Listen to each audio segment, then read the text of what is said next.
We're live. Hi, YouTube. This week on the Media Virus Podcast, real penises are evolving into dildos as microplastics have been found in 4 out of 5 real dongs. Young Australian woman finds that it takes more than an OnlyFans account and a vagina to be wealthy. And a Florida man learns the 6 Ps. Proper planning prevents piss-poor payoff. Wait a minute. That's 7 Ps. It's 6 Ps. It's 7 Ps. Where do you get the 7th P? Proper planning. Hey, There's a second P in proper. That's 7 Ps. I wasn't counting all the P's in the sentence. I was counting the alliterative P's. You're illiterate. There's 7 Ps. Not illiterate, alliterative. You know what? Hang on. I'm sick of this. So we're just going to... It's the Media Virus Podcast.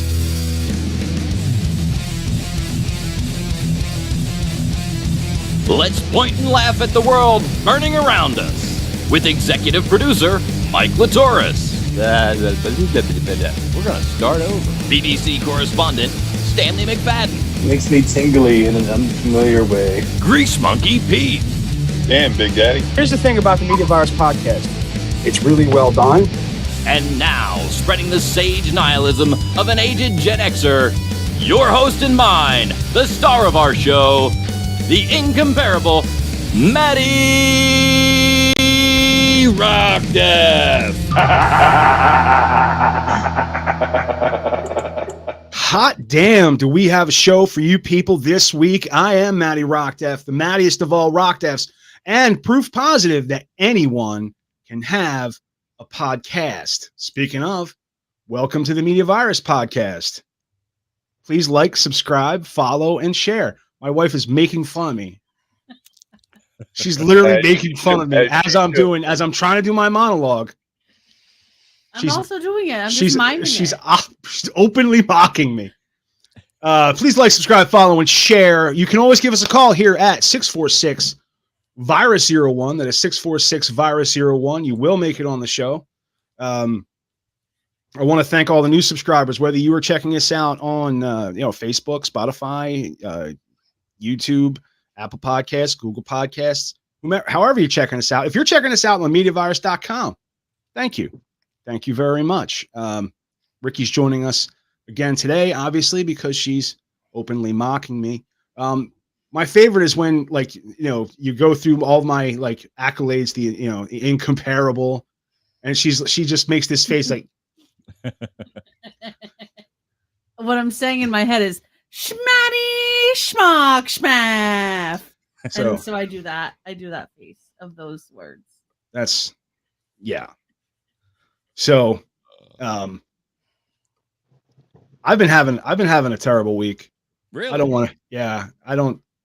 It has not been good. Now my dog's barking at something, but it has not been a good week. But so I'm not going to get into a whole bunch of details. But I am going to say to our guest this week, who's going to make it a lot better for me, Patsy the Pink Lady. How you doing, Patsy? I am great. How you doing? Oh, we're doing fantastic. How you doing, Mike? I'm not doing too bad. It's been a good day. Had a positive response in one of the applications I sent out. I'm pretty stoked about that. Ooh. I got a response from one of the applications I sent out, and the response was, why do you want this job? And I emailed it back. I was like, I don't know. I need a job. I usually start with because you have money and I'd like to have money, and I think there's a way that we can work something out. Okay. You're offering a certain dollar amount. I need that dollar amount. Yes, and I would definitely like to get a hold of that dollar amount. Okay.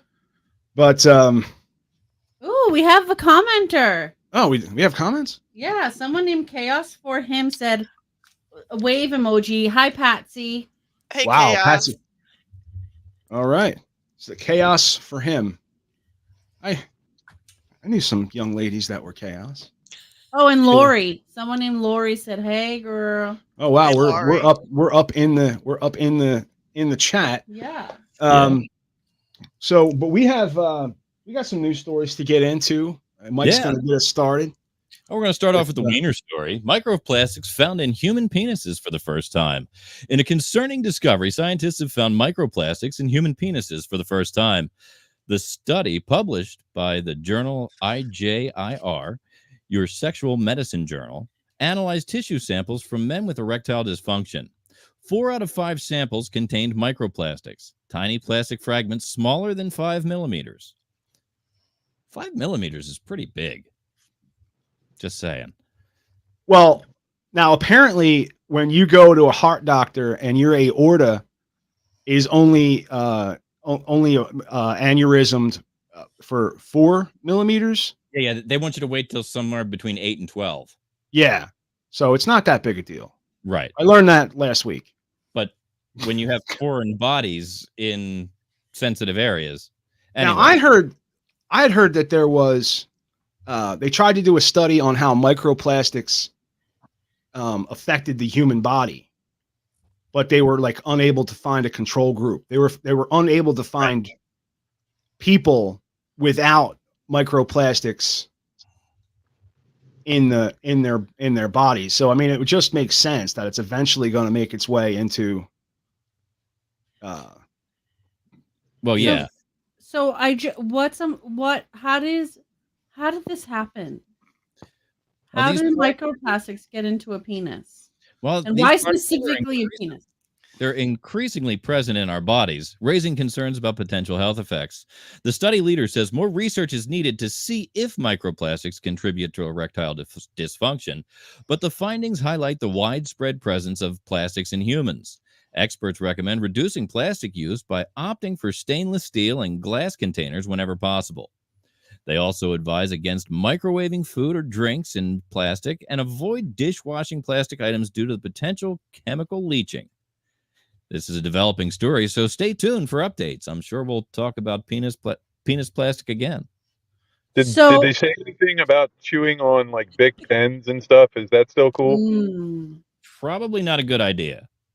Okay. I feel like this started with shampoo. Weren't they putting like microplastics in shampoo to make your hair feel fuller? Like that was back in the 90s. Do you remember that, Patsy? No, I don't. I'm sorry. Am I just making that up? Did I just the lies. I'll tell you, I am not above just making up facts. You're right now. Right. Shampoos had a pearlescent they had a pearlescent quality to them. They had a funky little unnatural sheen, and they used little plastic beads to do that. So that I'm still confused. Why are the microplastics being described as in the penis and not the entire body? Well, they are in the entire body. It's a matter of where in the body they're finding them. They tend to settle in different areas, and I don't think that's quite understood yet either. But it's kind of scary, I wasn't scared when it was just in my body, but now it's like in the important part. Oh yeah, I mean, am I going to wake up one day, look down, and be like, "Oh, darn, it's turned into a sex toy"? Well, that's what we're thinking. That's where my mind goes. Did I flash over to the screen and see it? Fingers crossed. No, ears open. No, I was pointing to the cockatoo. Oh, the actual dildo. All right then. And then? I mean, but like I said, like everybody, we all have microplastics in us. I have a plastic in us. You have a plastic? Yeah. I was trying to let your little fumble happen. Oh, thank you. You're welcome. I appreciate you trying. What's the next story, Mike? Plastic are the ones that don't come out. Right. Well, we had a Weiner story, so I also put in a Vageiner story to balance things out. OnlyFans dream turns broke. Gen Z learns harsh reality of X-rated content. For many Gen Z influencers, OnlyFans seems like a glamorous shortcut to wealth. But a recent story serves. Does it seem glamorous? Well, I mean, I'm not. You're watching, I suppose. But, a recent story serves as a cautionary tale. A 25-year-old woman, Sarah, last name withheld, shared on TikTok that her OnlyFans dream turned into a financial nightmare. Sarah, initially enticed by stories of creators making millions, saw OnlyFans as a way to build a quick nest egg and pursue her own business. However, her reality became far from the luxurious lifestyle she envisioned. Struggling to make ends meet, she revealed she's completely broke and even lost her house. The harsh truth? OnlyFans success is far from guaranteed. Unlike a traditional job, income fluctuates wildly based on subscriber numbers. Creators are also responsible for managing their own taxes and adding another layer of complexity. Despite her struggles, Sarah admits she enjoys the creative freedom OnlyFans offers. She sees it as a form of self-expression and a way to challenge societal norms around sexuality. However, she acknowledges the industry's oversaturation and the immense effort required to maintain a paying audience. Well, I mean, there's high-priced call girls and there's $2 hookers too. Like the sex work in real life, there's this wide it's swath of different, income availabilities. Yeah, and the the same fact, thing for the online hoochies. yeah, but I mean, like, I think I've listen, had if them you both in my backseat. what's that? I think I've had them both in the backseat of my Lyft car. Dude, when I drove Uber on Friday nights, I was just a booty call disposal unit. That's all I was. You'd pull up for some guy's name and some little girl would get in the car and like Not actual little girl.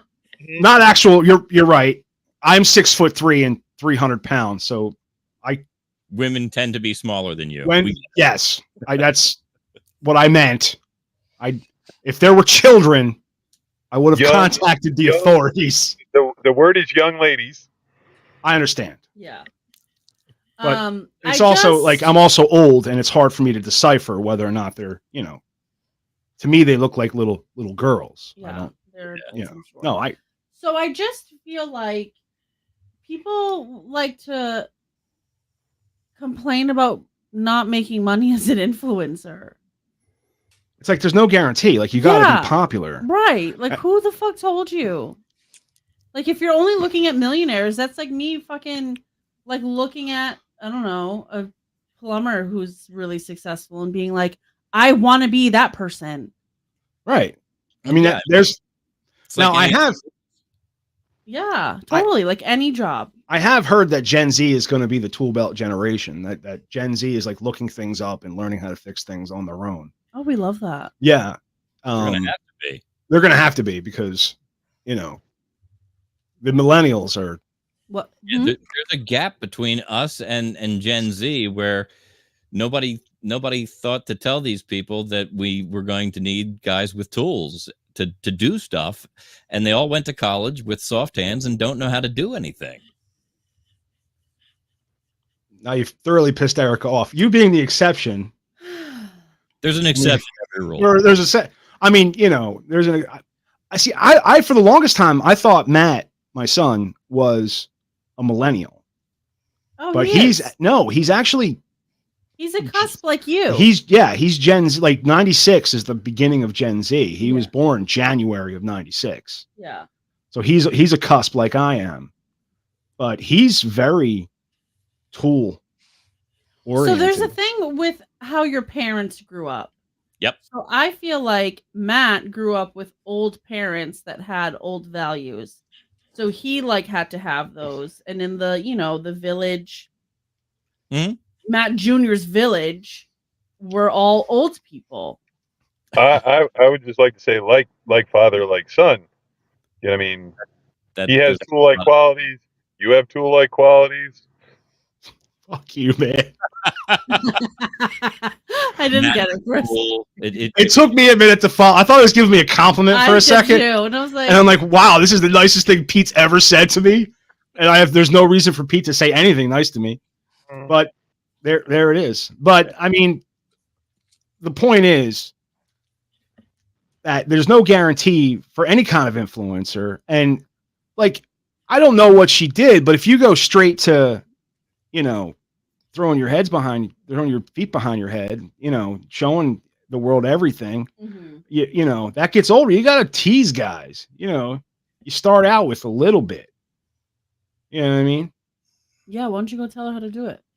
If you know so much. I'm just saying. Oh, okay. I could be an OnlyFans manager. Patsy, can you believe? Consulting gig. Matt's trying to mansplain how to be a fucking porner. Well, all right. Moving on. What's well, the next?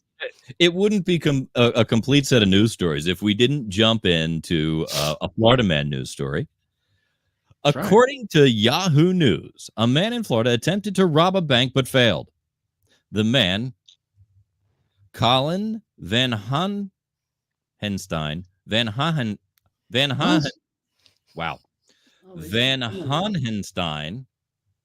was caught on video buying a mask before entering the unlocked bank. The bank's alarm system went off, notifying the police that a robbery was in progress. However, by the time they arrived, the suspect was gone. Van Hohenstein was later arrested and charged with burglary. Investigators are still trying to determine why the bank door was unlocked and why the alarm system was triggered. So, yeah, this guy, he notices the bank door's open. So he walks across the street, buys a mask, and goes back to the bank.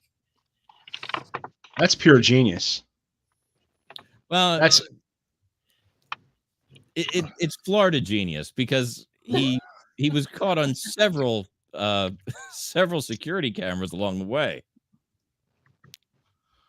Yeah, you got to be pretty dumb to. Well, I mean, at least he thought of buying a mask. I mean, you know, I guess, but yeah, you know, I'm thinking. Granted, it was a crime of opportunity, but I really feel like he should have planned ahead. Like, you know, you show up with the mask. Well, this was a crime of opportunity. He didn't. Like, he wasn't expecting, you know, to see an unlocked bank.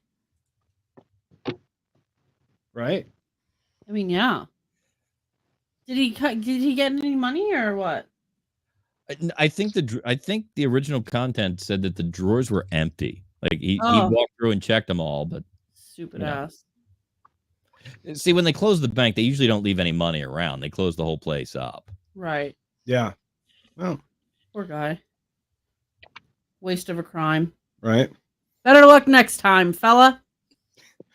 Now you better be careful. If there's a 3 strikes rule, he might be a lot closer to not getting away with much. Yeah. Well, you know who gets away with a lot of shit? Pete. Him too. Oh. But the Real Housewives of New Jersey. Oh. You know, I've heard that about them. Yeah. Listen. So they've had their ups and downs. Right now, we're at a low. We're at a time where everybody's really famous and they're trying to like make the show what they want the show to be, and they're sabotaging and they're getting all these like plans to sabotage. And this is what we don't want in TV. We want the show to be the show and to show what you're doing as a housewife and take the kids to the bus stop and going and having lunch with your friends at the diner and getting disco fries. I don't want a scheme. I don't want a scheme to unfold because I want life to unfold. You know? Okay. I hear you. So Erica sent this TikTok and she wanted to kind of go through it factually. Okay. So I guess you can tell Matty when to stop and you can break it down for us. Once again, let update reality TV show world for the people acting like they're too good to watch reality TV show, but when shit goes down, they don't want to be lame and not fully know what's going on. So here's the scoop. The Real Housewives of New Jersey, in my opinion, the best state in the whole franchise. They're not the OG, but they are the Jordan Bulls. They are the Tom Brady Patriots. They are the trashiest reality TV series on the network. Rude. Now, is that factual? Okay, the trashiest? Like, that's so mean. You grew up. Is it false? Yes, it's false. That's false. I feel like they're not trashy. They're regular Italian American, mostly Italian American broads from North Jersey. Broads? Yeah, like regular, like people that we would know off the street. Hey, off look, the street. You've been to New Jersey. You know, there's broads. Right? Like their husbands are all in construction and then have there's ladies like contractors, and they live in houses with foyers, and they like Italian food. Around here, we call that a foyer. Oh, all right. In Delaware? I was going to say that. All right. We're going to keep going with This this. is Danielle. This is Jen. Roll the tape. You're dirty. Everybody was right about you. You're a piece of shit. I see you. I want you to know that. Just calm down. I see you. You're a dirtbag. You're a dirtbag. The point, the push, the accent. Everybody knows you're a scumbag, followed up with a smash, and then she's licking her fingers afterwards. It's like the immortal Joe Budden said. Now, the reason why this happened, you ask? All right. So that's not why this happened. Oh, he says why it happens, but what he says is not true. It's like the fast forward version. So what had happened was, I forgot what happened. What happened was, so that girl Jen, who's all from Long Island, mind you, and the girl Danielle, she's from Staten Island. So Jen has beef. So they're not even from New Jersey. They're not. They just they married and moved. What the hell? Yeah, Jen, who currently will brag and says that she lives in the highest point of Paramus. And her husband, they're Turkish. Her husband is a plastic surgeon. So they got money. They get many. They got like 7 kids. All right. So what happened? So nice place over there in Paramus. Yeah, Paramus. Patsy, did you say something? No. Oh, I sorry, your head moved. Oh no, I was. Okay, so they had beef because Jen just likes to make up beef with people because that's her vibe. Last season, Jen told Danielle a secret on camera, a secret that the people involved in the secret already knew was gossip. Jen told this to Danielle, said you can't say anything, and then Danielle was like, you just fucking told me all this shit on camera. Like, how do I not say anything? So then Danielle said something in the finale, but the people who were involved in the secret were like, why the fuck would you say that? I already know that. What are you doing? So basically, Jen and Teresa, her puppet master, tried to make the person who's Teresa's sister-in-law look bad and make Danielle be the bearer of the news, when really we all know it was just Jen and Teresa. Anyway, so they a little bit have beef here and there. It's kind of weird. And then Danielle said, hey, listen, what's this beef that we have? Because you said something about a hairdresser and this and this and this and this. And she goes, well, that's not even the real beef I have with you. The real beef I have with you is about, what's her name? Marissa. Marissa's a hairdresser. So in this video, the guy says that Danielle was dogging her hairdresser. Danielle's hairdresser, which is not true. That's the fast-forwarded version. Jen's trying to paint a picture saying that Danielle's talking shit about the hairdresser when she's not. All she said was, hey, you're not going to a masterclass with Marissa. You're going to a photo shoot. Are you okay with that? And so Jen shouldn't be okay with that because Jen has her own hair people. So she shouldn't be doing business with another hair girl, even if it's a favor. And that's all Danielle was trying to warn her about. And then so Jen is twisting it up and saying oh, Marissa, Danielle's talking about you on national TV. Go ahead, Pete. I was just going to register that. I was going to say, look at my tagline, because that's about where I am with this. But somebody changed it. Dildo face? Dildo face is where you're at with this? No. That's weird. No, I was at. It took him. Whatever, dildo face. It took him 24 minutes to realize I changed his. I was at Dilligat. It took him 24 minutes. What? I saw it at the beginning and thought it was funny. Yeah, Because it's funny. yeah, people think it's funny. It's even funnier. He didn't know it was there.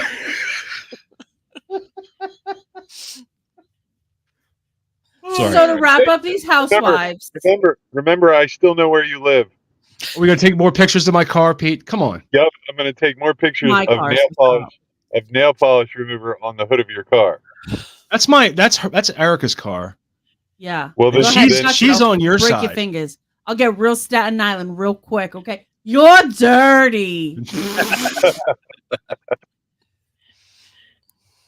So to conclude the housewives, Jen, I'm pretty sure, is getting like laid off from Housewives of New Jersey because there's a zero tolerance policy over at Bravo where if you hit somebody, you're up skis. So hallelujah. Jen 8, there's a huge ass bug over there, yo. Thanks for announcing that to the internet. Throw that whole house away. I think it's a lightning bug. Anyway, so she's probably going to get fired. Hallelujah. I think that New Jersey needs a reboot in the same way that New York got a reboot. We want to see what like actual housewives are doing. Bring it back down to housewives because right now it's just all glitz and glam. And some of the ladies are just too famous for the show. Okay. Yes, I also have a deep seething hatred for them. I can't stand those shows. Yeah, neither can I. They drive me up a wall. Why did you guys let me do a whole thing on it? Because we wanted to hear it from you. You make it interesting. We love it when we hear from you. You're dirty. Wait a minute. What? We love when we hear from you. A lot of the time. But last week, I heard you defame the name of the town I was born and raised in. Oh, Chadsford? It's 2 words.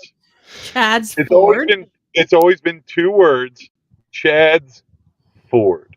The spot where Chadsford. The Ford that belongs to Chad. Yeah, Chadsford is right next to Concordville. Right. Right? So Sorry. So I thought it was going to be way worse than whatever you were going to yell at me for. Right. Everybody's going like, what did Erica say? I thought you were going to be like mad about I was making fun of that politician. I couldn't believe when I heard you go after, like, you could have picked any other town, but I was like, I was born and raised there. What the fuck? No, I worked in Chadsford when I first moved here. If you look up the history, it's a guy named John Chad who had a Ford, the Brandywine, who used a barge to ferry people or ford the river. Did they teach you that in 3rd grade on the school field trip? No, Google taught me that the other day. Pete. Look, all the way. Pete, has anyone ever told you how interesting you are? Not a single. No, why don't you? Nah. I'm waiting. Well, in the interest of going, in the interest of getting on with the show, we lost Donald Sutherland this week. He was 88. He was in such movies as MASH, Ordinary People, The Hunger Games. He could do sinister, The Italian Job, comedic. He was really a fantastic actor. Father to Kiefer. Donald Sutherland, Kiefer Sutherland's dad. Kiefer. Donald Sutherland. You guys put pictures on your show. Show me. I know him. He was on something that I know about. Hunger Games? Yeah. How sad. 1935, mad old. He's old as my mom. He's 88. He was 88. He died in Miami. What was he doing there? I believe he lived there. That's where old people go to die. In Miami? You do cocaine in Miami. Are you kidding? It's the other side and then you die. Yeah, he was a handsome guy. Even in his Yeah, even as he got older, he was he had a very debonair way about him. Is Kiefer Sutherland the guy from 24? Yes. Yes. And the Lost Boys. Yes. His daughter is also an actress. She's on Veep, and she was born the same year that I was. Oh wow. Did you ever see him in the movie Spaceball or Space? Oh, crap. I can't remember the name of it. Space something. It was him, James Gardner, Clint Eastwood, and Tommy Lee Jones. And they're Space Cowboys? Space Cowboy. Thank you. Yes, The part I love that that I movie. loved about Donald Sutherland, because he wore glasses that were thick as Coke bottles, and they had to take the eye test. He had the eye chart memorized to make it look like he knew it all. I would tell that to my eye doctor like every year. Do you see this movie? This is my favorite part in the movie because I think of the eye doctor, you know. Oh my God, that's like my biggest fear, that I'm like lying and subconsciously I just know the letters by memory. I hate it when they go, is this better? Or is this better? Or is this better? Like, how the fuck do I know? It all looks blurry. 3 or 4. 3. This is 4. This is 3, 4. Listen, yes, I will tell both of you. You guys have too much ADD, and you guys aren't noticers enough to notice the difference Of what? of 3 and 4. The difference. I do, but there's very, very minute differences. They're very subtle. You can just say that. You can say, listen, barely, or one is a little bit blurry, or this one makes it bigger. That's the information that they need. Like, I don't know. I don't notice the difference. Well, then it just leads to more lenses, and they keep going 5 or 6, 7 or 8. You're just trying to 9 end and it. 10. I've had that. Closer. It just never ends if you keep like, I don't know. I think that's because I don't want to be there in the first place. You know what I mean? So it's like any doctor. I just try to get out as fast as I can. I love my eye doctor. I'll spend the whole afternoon. Are you kidding? Yeah, I've got a good eye doctor too. I'll hang out with him. He saved my vision twice, so I mean he's high on my list. All right. Well, I think we've blown through everything that we had slotted for A block. We can break the tape real quick. You can, do your little thing there that we do. Quick tease. And we can dig into Patsy the Pink Lady. Yeah, ladies and gentlemen, the top 3 news has been brought to you tonight by 302-46-VOICE. If you want my voice on your project, give a call to 302-46-VOICE. MySports Art Shop. You can check them out over at redbubble.com and MySports Reports.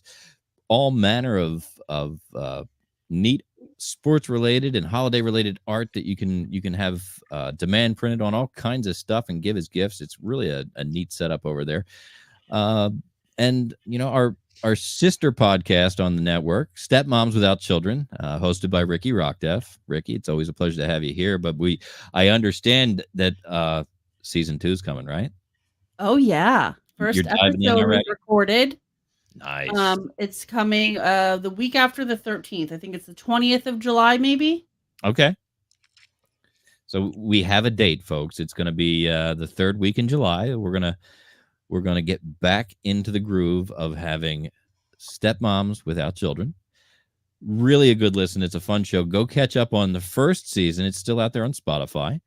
And this has been the 190th installment of the A Block here on the Media Virus Podcast. And we will be back with a B Block to talk to Patsy and all about the internet scams that she's warning people about right after this. Well, she wants to know why you're in the hospital. Oh, well, I'm in the hospital. Bottom surgery. Was not a bottom surgery. You have something? It was a bone infection. Still one of my favorite outros. Yeah. All right. I'm going to mute real quick. I got to run, take care of something. I'll be right back. You have fun with that. I'll get saved and start a new recording. Sadly, I have to go do some work. Okay. Well, you go make a pile. Patsy, please have fun with these guys. I will. And I will look forward to seeing the interview when he releases B Block. Cool. I will listen to it in the truck next week. Okay. Well, I warn my people when they watch my lives. when I'm talking to scammers, to be sure to don't be drinking anything while I'm doing this, and pee Right. before you listen. Right. I look forward to some good ones. Cool. That'll be a treat for me next week. I love internet scams, but again, like I said, I have to go do some work because I've got to pay some bills. I hear you. So it was very Well, nice nice meeting to you. meet you. And yeah, I'm gonna shut this down and try to find random people to pick up and put in the back of my car. Have fun. Be safe. Be safe, Pete. All right, folks. Bye.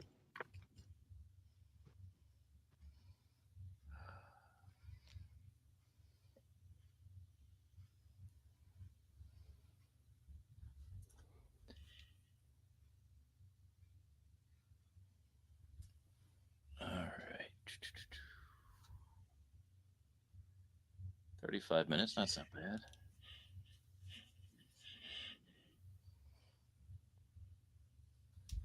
I thought we were going to go a lot longer than that with everything we tried to pack in.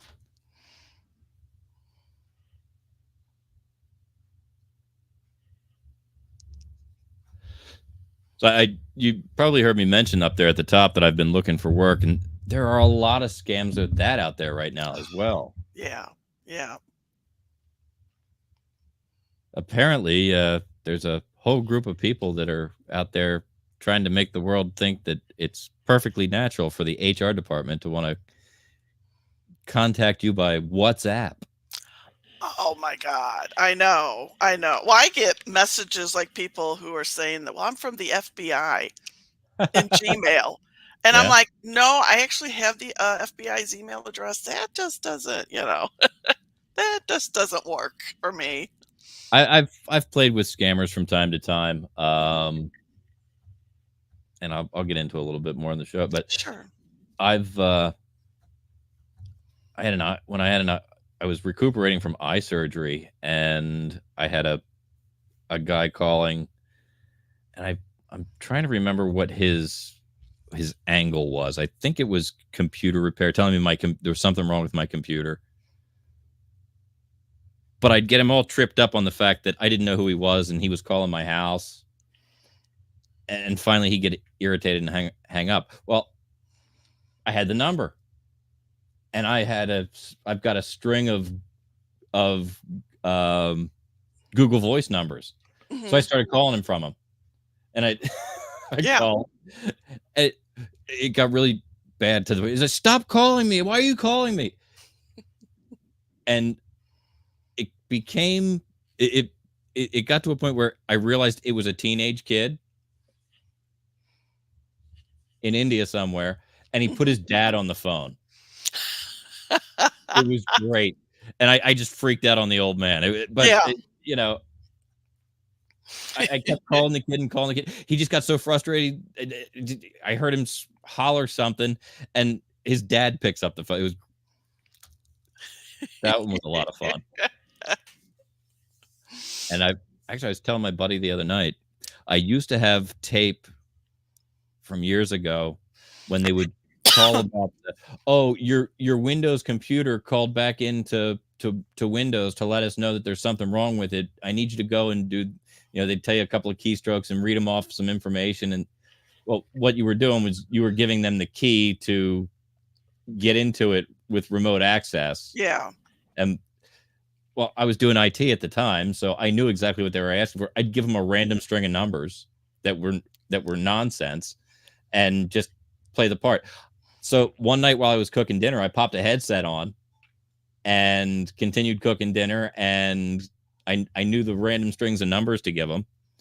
And I had this guy on the phone for like 30 minutes, and he'd put me on a brief hold. And when he'd come back, I would start talking in an accent, and like I did like 3 or 4 different accents. Like he had me on the phone with different people. He told me his supervisor and this person, that person. Like they were just passing me around. They really thought they had somebody on the hook.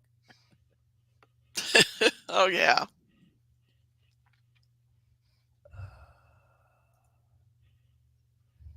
All right. So.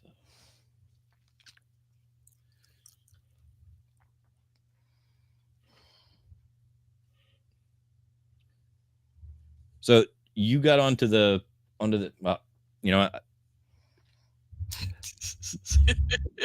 I gotta save it for the show, because if I don't, I never get back to the stuff that I want to. And in fact, Matt and I don't talk for a significant portion of the week because you want to be spontaneous. Yeah. We talk briefly on Wednesday morning to put the show together, and that's something that we've just recently started to do in the past 3 or 4 months. And it's just kind of weird. Yes. I just wanted to say hey, because I did glam for this episode. And I put makeup on, and I don't wear makeup half the time anymore. So we love that. Yes. I was a little surprised. I keep telling Riki that she doesn't need any makeup, but she doesn't. No, I've seen myself on camera on my own podcast. When you're dealing with lights and camera, it can help. I mean, there's been a couple of times that I usually have glasses on, so I don't do my eyes usually. But if I didn't need to wear glasses, I would definitely do my eyes. Yeah. Little Alice Cooper eyeline. Not quite Alice, but just enough that I don't get lost. Now, I do some stage stuff, and they do get a little weird because like everybody's doing like makeup. I'm fortunate enough that I just if I just do a little bit of liner and some mascara, that's enough. Yeah. Are we recording, Mike? Yeah, I'm recording. All right. So and the Matty is from Rockdef. I'm pretending. I'm getting into character.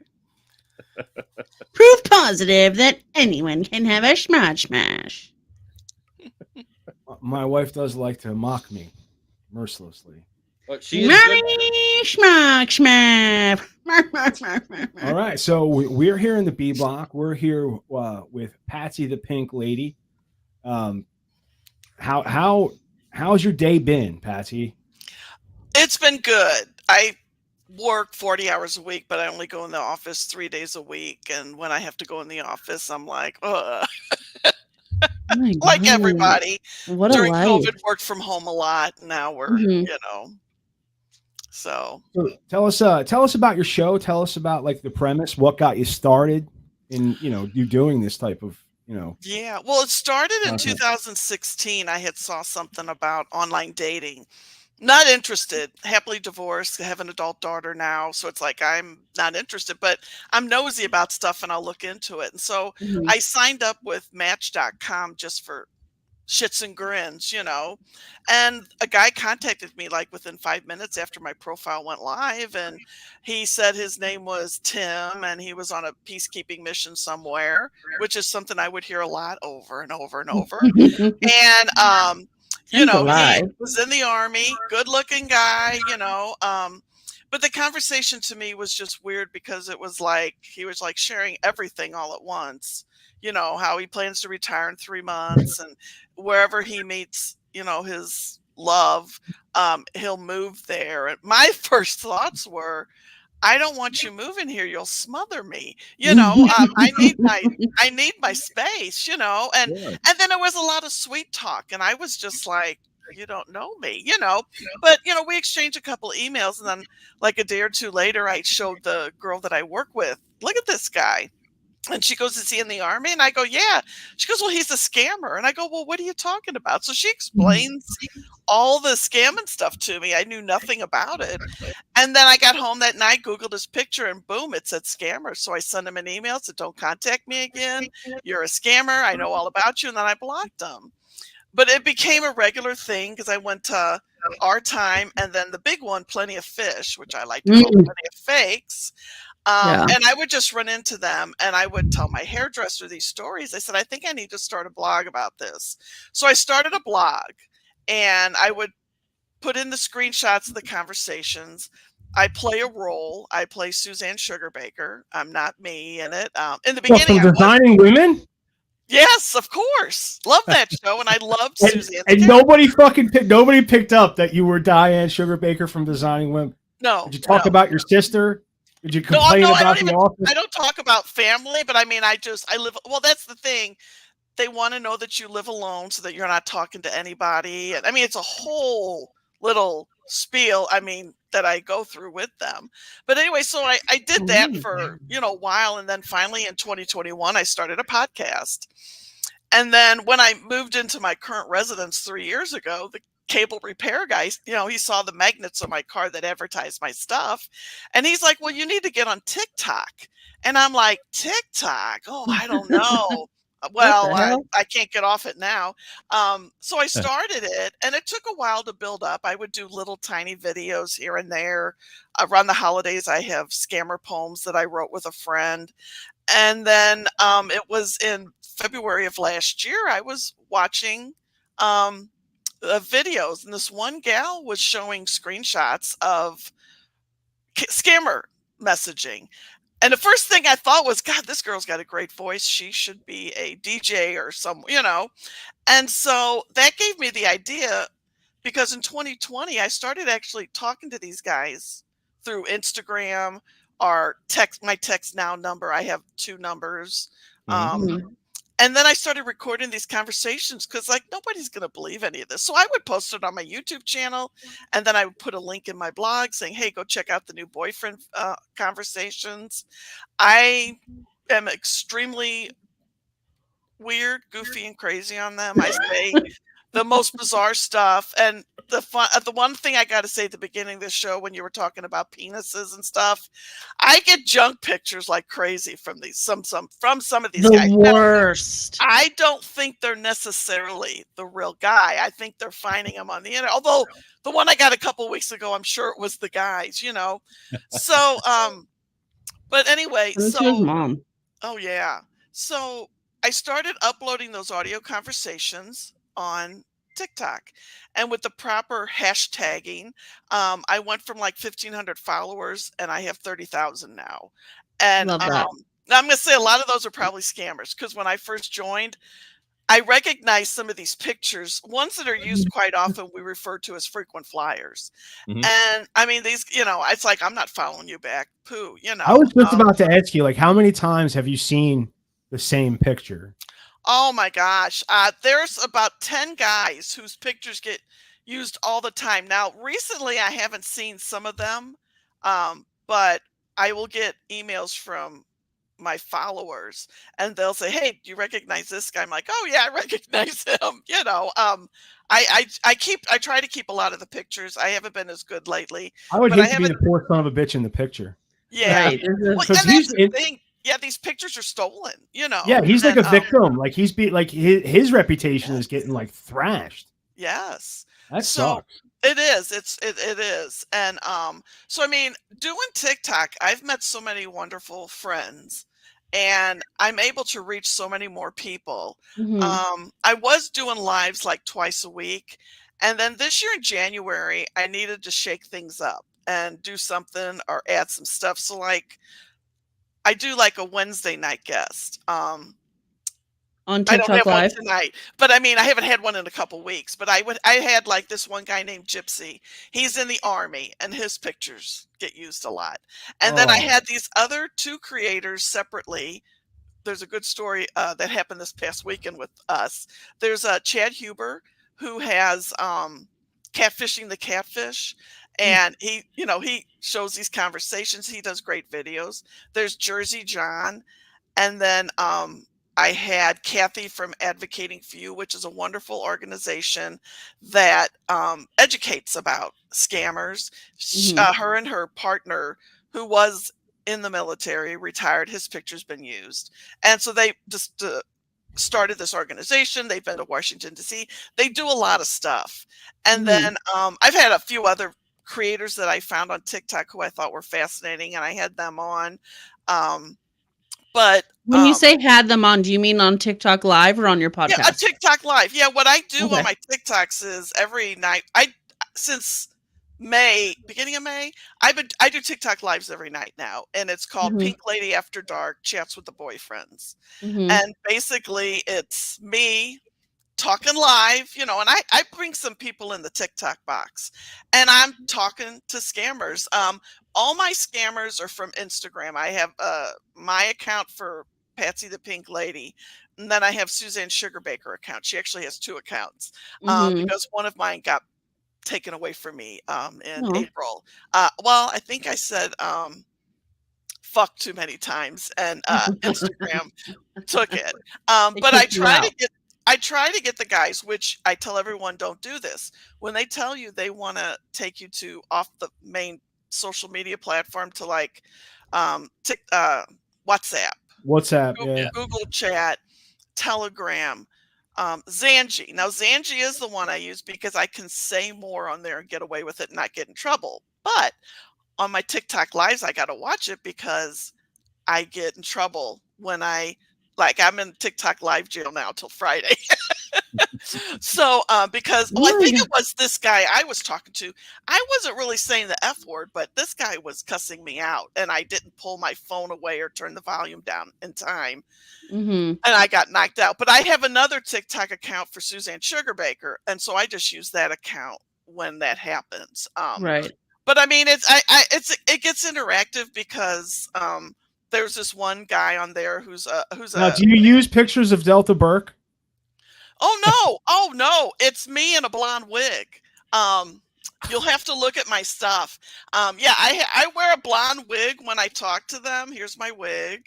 Okay, girl. And, I actually had another wig, which I started the wig because I would never show myself. Well, I'll show myself if they want me to. My other wig was from the early 90s when I dressed like Garth from Wayne and Garth for Halloween and went bar hopping. But that wig is so ratty, and it was a mess to try to cover up my hair, my pink hair. And so finally, I think it was in May, I went to Party City and broke down and bought a new wig. And then I put like either a headband on or something, and it's hilarious, but the wig is very hot. So, but I mean, I'll bring these guys in and we'll talk. And there's this one guy who I've become very good friends with. His name is Antonio Tony Big Boss, and he is on TikTok, and he does education as well. He also has a ton of businesses. He has a private investigation agency. I have someone I want checked out, like that's sending me messages. He'll check them out. Well, about a couple weeks ago, I think it was Memorial Weekend, it got really crazy. I was talking to a scammer, and so I'm like, here's my Uncle Tony. And so I turned up the volume on my iPad and said, hi, Uncle Tony, this is so-and-so. Tony has a very smooth voice, but when he talks to these guys, man, you will, pardon the expression, shit in your pants of fear, because he can really, and then of course when we hang up, we all laugh, Yeah. But I'll bring him into the conversation. There's my other friend Jessica. She comes in and plays my niece. My friend Amy, the other night, I brought her in as my friend Joanne. Suzanne has an imaginary best friend called Joanne. You never see Joanne. Joanne's going to make an appearance one of these days. I got to get a wig for her. But I always talk about Joanne as my best friend, So Amy, I said, and this is Joanne, my best friend. And we just get really crazy on there. I sing sometimes. It's very like, we were talking earlier about a prank phone call. Oh, it's like that, I feel. So in May was such an exciting month. We ladies will give me phone numbers that scammers have used. And so I'll call them. Most of the time you get the voicemail. So in the beginning, I left a voicemail using Suzanne's very terrible Southern accent saying, hey, I got your application of wanting to be my husband, and you're one of the top 5 finalists. So give me a call so we can talk. Now, most of the time, nobody calls back.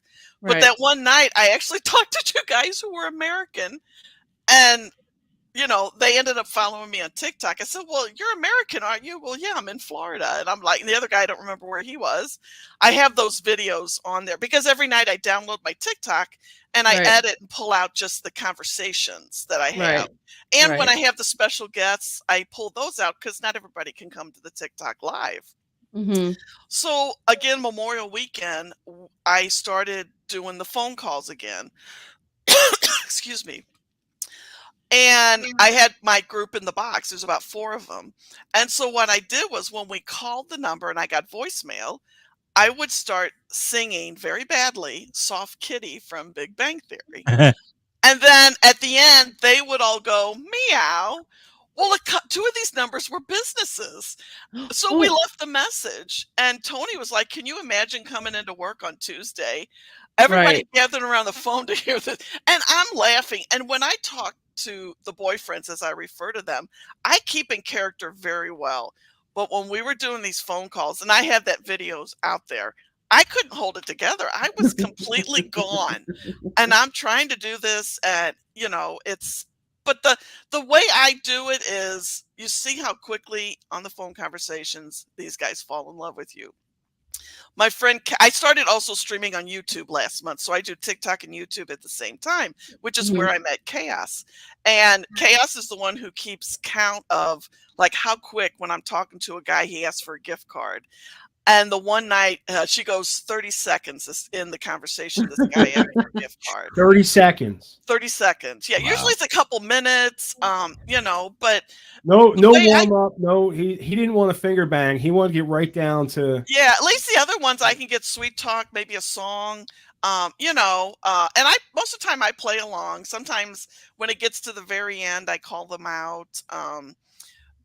I've gotten bank account numbers, which I notify the banks. I have a form letter I sent with a copy of the screenshot saying, hey, I got these from a scammer. It's your problem now. I have tried to call people because I was able to look up to find these people could have been used as a money mule, which is they could be the middleman. Like they'll say, okay, send this person this money, and then this person can keep this much and send it for, which is illegal, and you could go to jail. And so I leave a message. I don't hear back, but I did text the one lady. And the next day she texted me back and she's like, thank you, and said praying hands. So I don't know. I guess I helped her. I don't know. I guess. Yeah. But I mean, the point of the way I do it is with humor, because laughter is the best medicine. I'm a big giant goofball and I will do or say almost anything. And I do on these conversations. But again, I got to keep them pretty clean. I can't say too much. I think the one night I said dick too much because whenever they ask for my Cash App, I always say, oh, it's suck my dick is my Cash App. And they don't. And then S-U-C-K or S-U-K? Yeah. And I got dinged, I think, because I kept calling this guy a dick on Monday night or Tuesday night. So I'm like, oh, well. But most of it is to show everybody, look, this is what these fools sound like. Yeah. Don't believe them. They are liars. I went through a little sugar daddy situation just to see, just in case. Give me a Gonzalez thing. And I went through it and it was so stupid. And like the whole thing, like add me on PayPal. And because I have a business account, you have to like send me a gift card and then I'll be able to send you the money and then your payments for being my sugar baby, like they'll start. And I was like, this motherfucker. Yeah, so that's the thing is they always ask for gift cards because there's some place online they can go to cash them in and get the money. So if I were to send a guy a $500 gift card over in Nigeria, which is where the majority of scammers are, that's worth like 592,000 naira, whatever their money is called. It's worth a lot more money over there. Oh yeah. I looked that up one night because I wanted to know so that I could share that with everybody that comes in my TikTok. Now, this past weekend, we had an interesting thing happen. It turns out there's me, Chad Huber, Jersey John, and then IB Princess, who I'm friends with. And there's this guy is a scammer, we presume, because he started coming after all 4 of us. And if you go to my TikTok and my YouTube, the videos are there. Coming after us, saying we're racists, we're murderers, we're wanted by the FBI and Walmart. We've been bad. Not Walmart. I know, we're bad mouthing. I live by a Walmart and I go there. Yeah. Don't get me mixed up with the drama at Walmart, sir. No, okay. No. FBI, we don't know that. Promotion is coming for you. Sam Yes. Walton is coming for you. Yes. So they did all this No. person did all these crazy videos. Of course, I notify a few of my followers. They notify everybody else, and this account gets hammered with reports. And so like 2 of the accounts got banned. But then Sunday night or Monday night, this guy made 4 videos. One for about John, Chad, Princess, and me. You know, I can't even remember everything, but it's like, you know, I murder elderly people. I'm wanted by the FBI. And what this guy really did was just give me so much more material to work with. Yeah. Mhm. Because what I did on Monday was I did a video, which is also out there, and I put on a black hat, my sunglasses, and I'm like, hey, everybody, it's the Pink Lady. I just want to let you know I'm okay, but I'm wanted by the FBI and Walmart. I'm in hide. You know, I go through Not this. and Walmart. No, I know, I saw know. that TikTok, and it was the first TikTok I landed on. I'm like, what the fuck? That's what it was. So, and then that Monday when I do my TikTok live in the evening, I just kept the hat on, because I started my TikTok out. I always play music, and then I had my sunglasses on, and I'm like hiding out, you know. And then I took them off, and I'm telling everybody now I'm not really here. Okay, don't tell the FBI and Walmart that I'm here. And Don't tell mean, Sam I'm here, y'all. and I made the wanted sign for us. And the reward is a Steam gift card. If you want to play it, go ahead.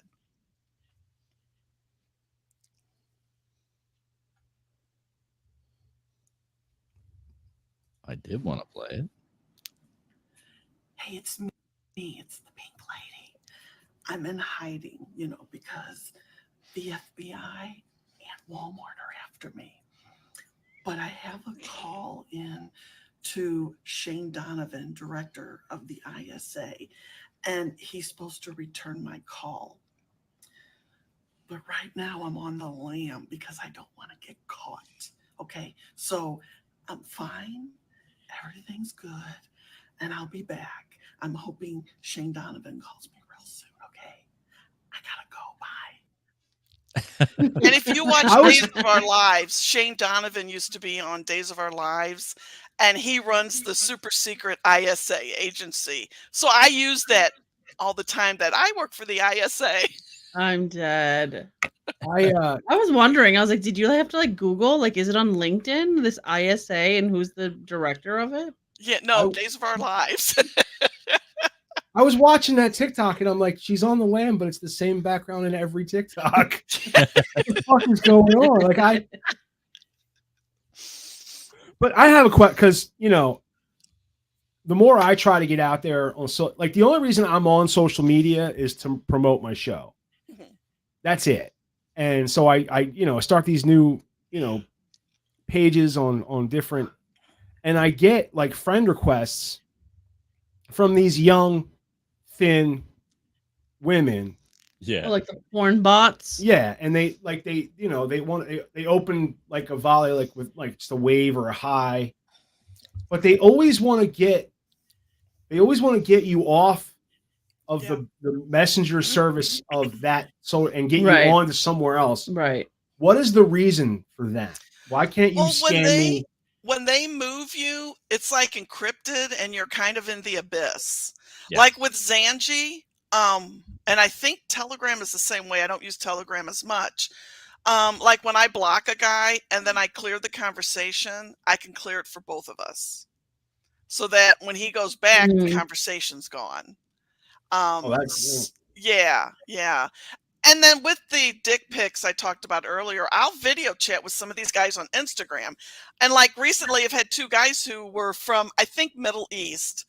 You know, I play the dumb blonde. Okay. I play it well. I was a blonde for about 15 years in the 80s and 90s. So he's like, they don't speak English. All they can say is shirt. Like they wanted me to take my shirt off and show them the girls, you know? Yeah. And so I play dumb the whole time.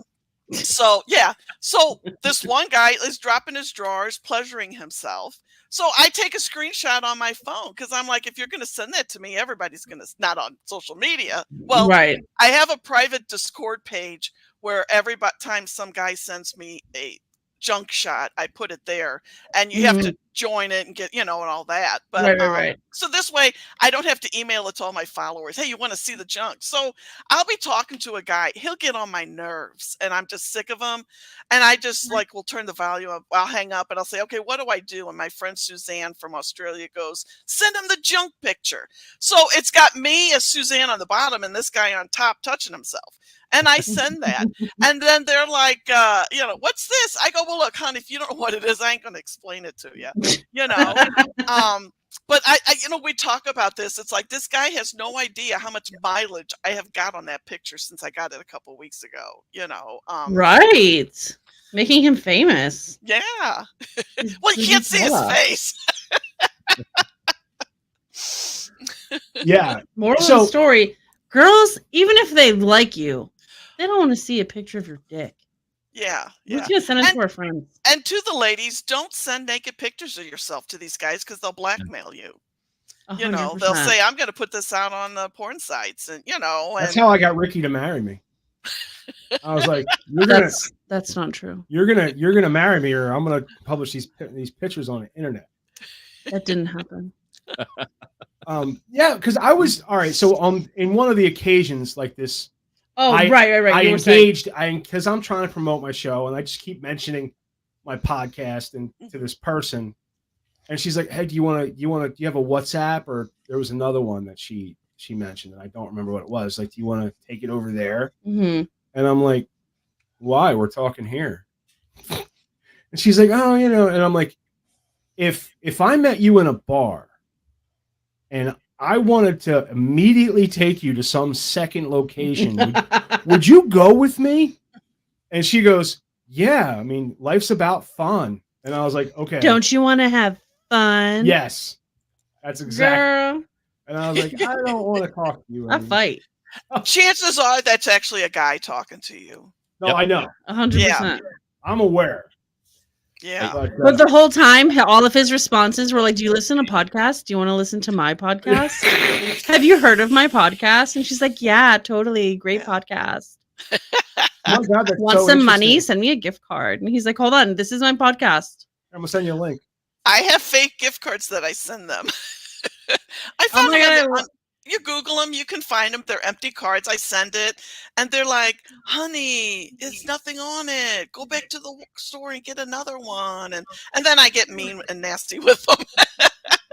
I'm dead. I remember the way I got rid of the scammer that I had. It was also just like a funny thing to do. I was like, oh my God, I just watched a show and it's basically about you. And it was like that Netflix documentary about that like scammer guy. Yeah. Tinder swindler. Yes, the Tinder swindler. I was like, oh my God, is this like what you do? Like you're a Tinder swindler? And he was like, that's not me. That's not, how dare you? How dare you talk to me like that? And I was like, sir, what respect? Who? Where? Not me. I will talk to you anyway. Honestly. But the PayPal, like he had a PayPal with his picture on it and like everything. Like I could send the PayPal request to him and then he's like, oh, it don't work. You need to send a gift card. Yeah. And I was like, well, damn it. I thought I was going to get a couple $100 out of you. Yeah. Well, I get cash apps from these guys and it's always somebody else's name. And usually it's a girl's name. And so I go there just so I can screenshot it, for my stuff. And so I'll go back to the guy. Why is this a girl's account? What is this? It's a girl's account. What are you doing? What's going on? Oh no, baby, it's my cousin or, not his cousin. Yeah. Well, something else I've done too, which I've done in the past, but I'm doing it more now is when they call me, I pretend like, where have you been? I've been trying to get a hold of you. And they like play along. The one most recently was a guy I talked to. And then the next night we talked. And this is all spontaneous. I don't really, sometimes I'll think. It's giving improv, honestly. It is. And so the one night, it was 2 weeks ago, this guy said he was divorced. And I just, when he picked up the phone, honey, I haven't talked to you. And I'm like, well, I'm a little mad at you. And well, why is that? And I said, you said you were divorced and you're not. No, honey, I'm divorced. No, your wife knocked on my front door last night. telling me that she's married and she's pregnant with your baby. And he goes, no, it's not my baby. It's not my baby. That's why we're divorced. And, I mean, he just keeps playing along, and I just keep throwing more stuff. And that, of course, is when I bring Uncle Tony in on the conversation. And it's funny when I bring him in, because I bring him in quite often. The tone of their voice changes really fast. They're like all lovey-dovey to me.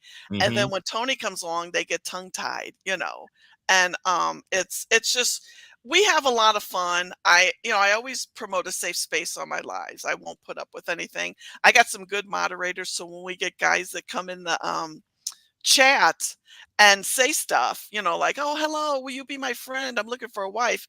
They know what to do. They block them, because I can't look at the comments all the time while I'm talking on my phone.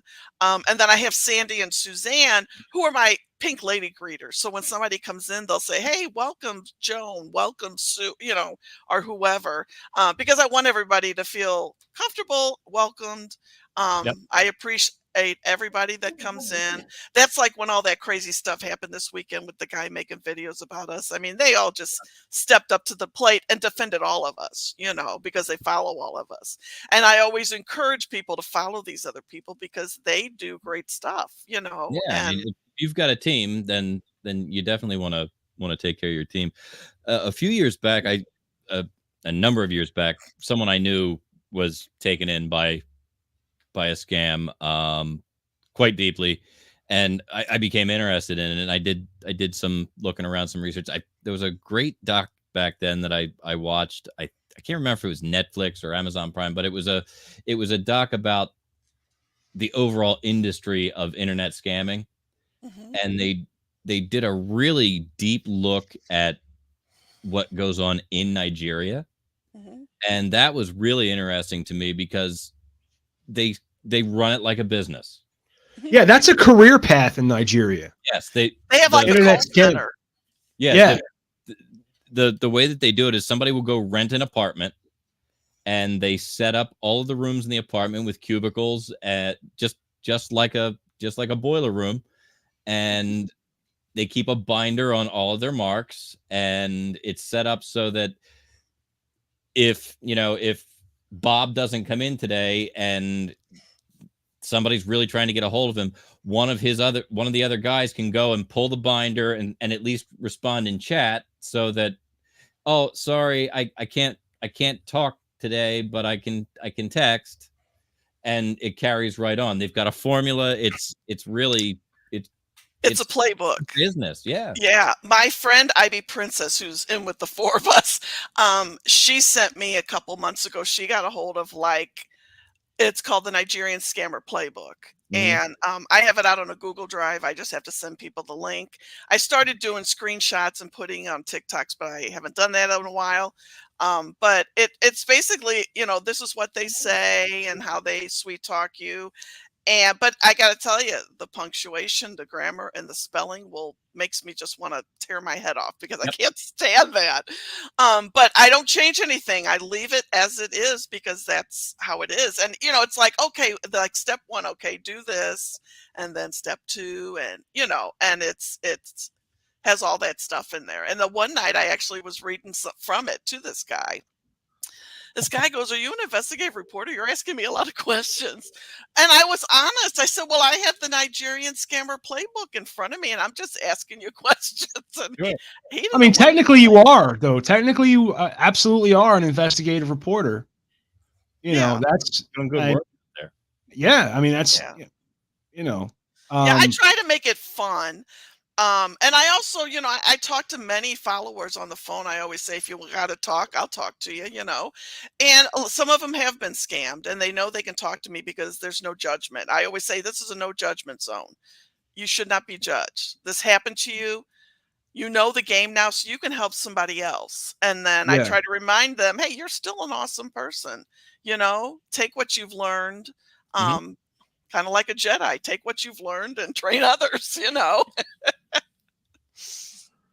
So can I have that link to because I'd like to learn how to scam people on the internet. I will I'll Facebook it to you. I have the Facebook messaging. I'll send it there when we get off here. Yeah. All right. So. And I'm looking for work right now, and I'm seeing the same thing in the job application space. I put a couple applications out every day, and from time to time I get a note back that says, "Hey, we saw your resume, looks great. Looks like you're really fitting our organization. Need to get you to talk to our HR people. They're going to contact you on WhatsApp. Is that okay?" No. Why not? Because that's not how real jobs happen. Oh, sure. Sure it is. Because you probably haven't applied for work recently. And this is the way that it goes now. It's much more efficient for us to verify that you can legally work in the United States by WhatsApp. No, there's no way. No, there's not. But no. And they're counting. That's the thing, is we're of the right age. Yeah. That we're desperate for work. And we're also looking for work. We're desperate for it. We also understand the whole process of getting a job because we've had them. Right, but shit's changed. Yeah. Shit has changed. Yeah. No, I get what you're saying. Like I'm not saying, but like the point is someone like yourself entering the entering the job market after 38 years at the same place. It's definitely, I mean, we've learned so much just from the job search of like your resume should be specific to the job you're applying for. It doesn't make any sense. I have a resume. This is what I know how to do. These are the things that I've done as they might apply to you. Mm-hmm. But now I'm being told that, your resume shouldn't focus on what you've done unless you can give hard numbers. The dollar. Well, that and the thing that Matt was saying about like you guys always talk about AI and how it's like taking over.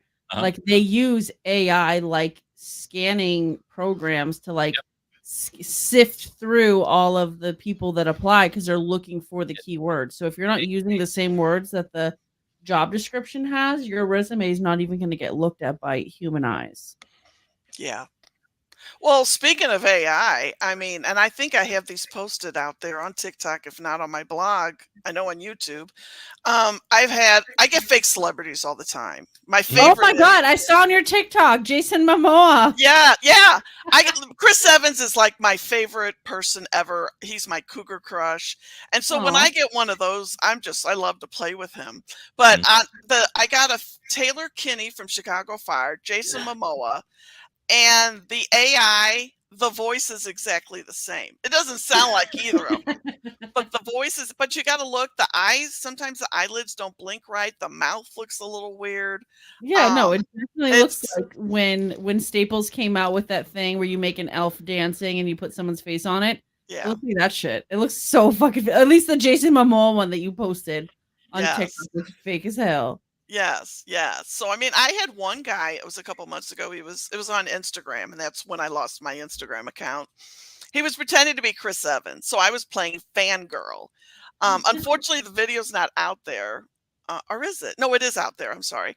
And I was just like, oh my God, just going fangirl, and then I came down, brought the hammer down, and I'm like, you're not Chris Evans, and I think that's when I dropped the F-bomb several times, and Instagram knocked me out, well, like on TikTok Live, when I've been put in TikTok Live jail because something was said, I can't download that live, and sometimes that one had some good stuff on it, and so it's like I lose the access to the download of the live, but because I think it was that there was another night I had a really good one, and then something happened and I got put in TikTok Live jail. And I'm like, I can't get that video. It had something good on it, So it keeps me busy. I work all day, and then I do this. Like I said, I do a TikTok Live almost every night.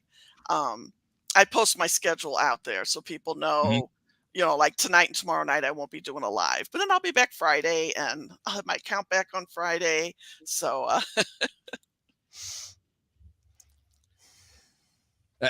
I commend you for what you're doing. It's good work. Like I said, I've known people that have fallen for some of these scams, and I've through the years whenever I've had a minute to take these guys away from getting to somebody else that I felt like I was safe, I did it. I was recovering from eye surgery at one point, and I had a young man that was impersonating the IRS, and it became clear that he was a teenage boy somewhere, and put his dad on the phone because I figured out that, like, I could tell by listening he wasn't in a call center. So I started calling the number back from various other numbers that I had access to, and it turned out it was some kid's house. His dad got on the phone and was asking me, why do I keep calling, and am I one of his son's little friends from school? Why would I keep calling like this? I was bothering the whole house. It was great. There was one that had happened a couple of weeks ago. There's a lady that's a DJ in St. Louis, and I was on her podcast a while back. Well, she had posted something on her Facebook page, because I follow her, about this guy who tried to scam her 89-year-old dad. Ugh. So she listed 2 phone numbers. So I posted, Judy, I gotcha. We're going to call these phone numbers next time on my live. So I called the first number, and this again is out on my TikTok. And a guy answered, which I was surprised. And so I was just like, I don't even remember what all I said, because I think I said I was a scammer therapist or something. And then I said, do you need any help? No, I don't need any help. And I'm trying to drag the conversation on. And while I'm doing that, I have a subscription to White Pages and Been Verified. So I look up the phone number to see if I can get anything. Don't always. It said Houston, Texas.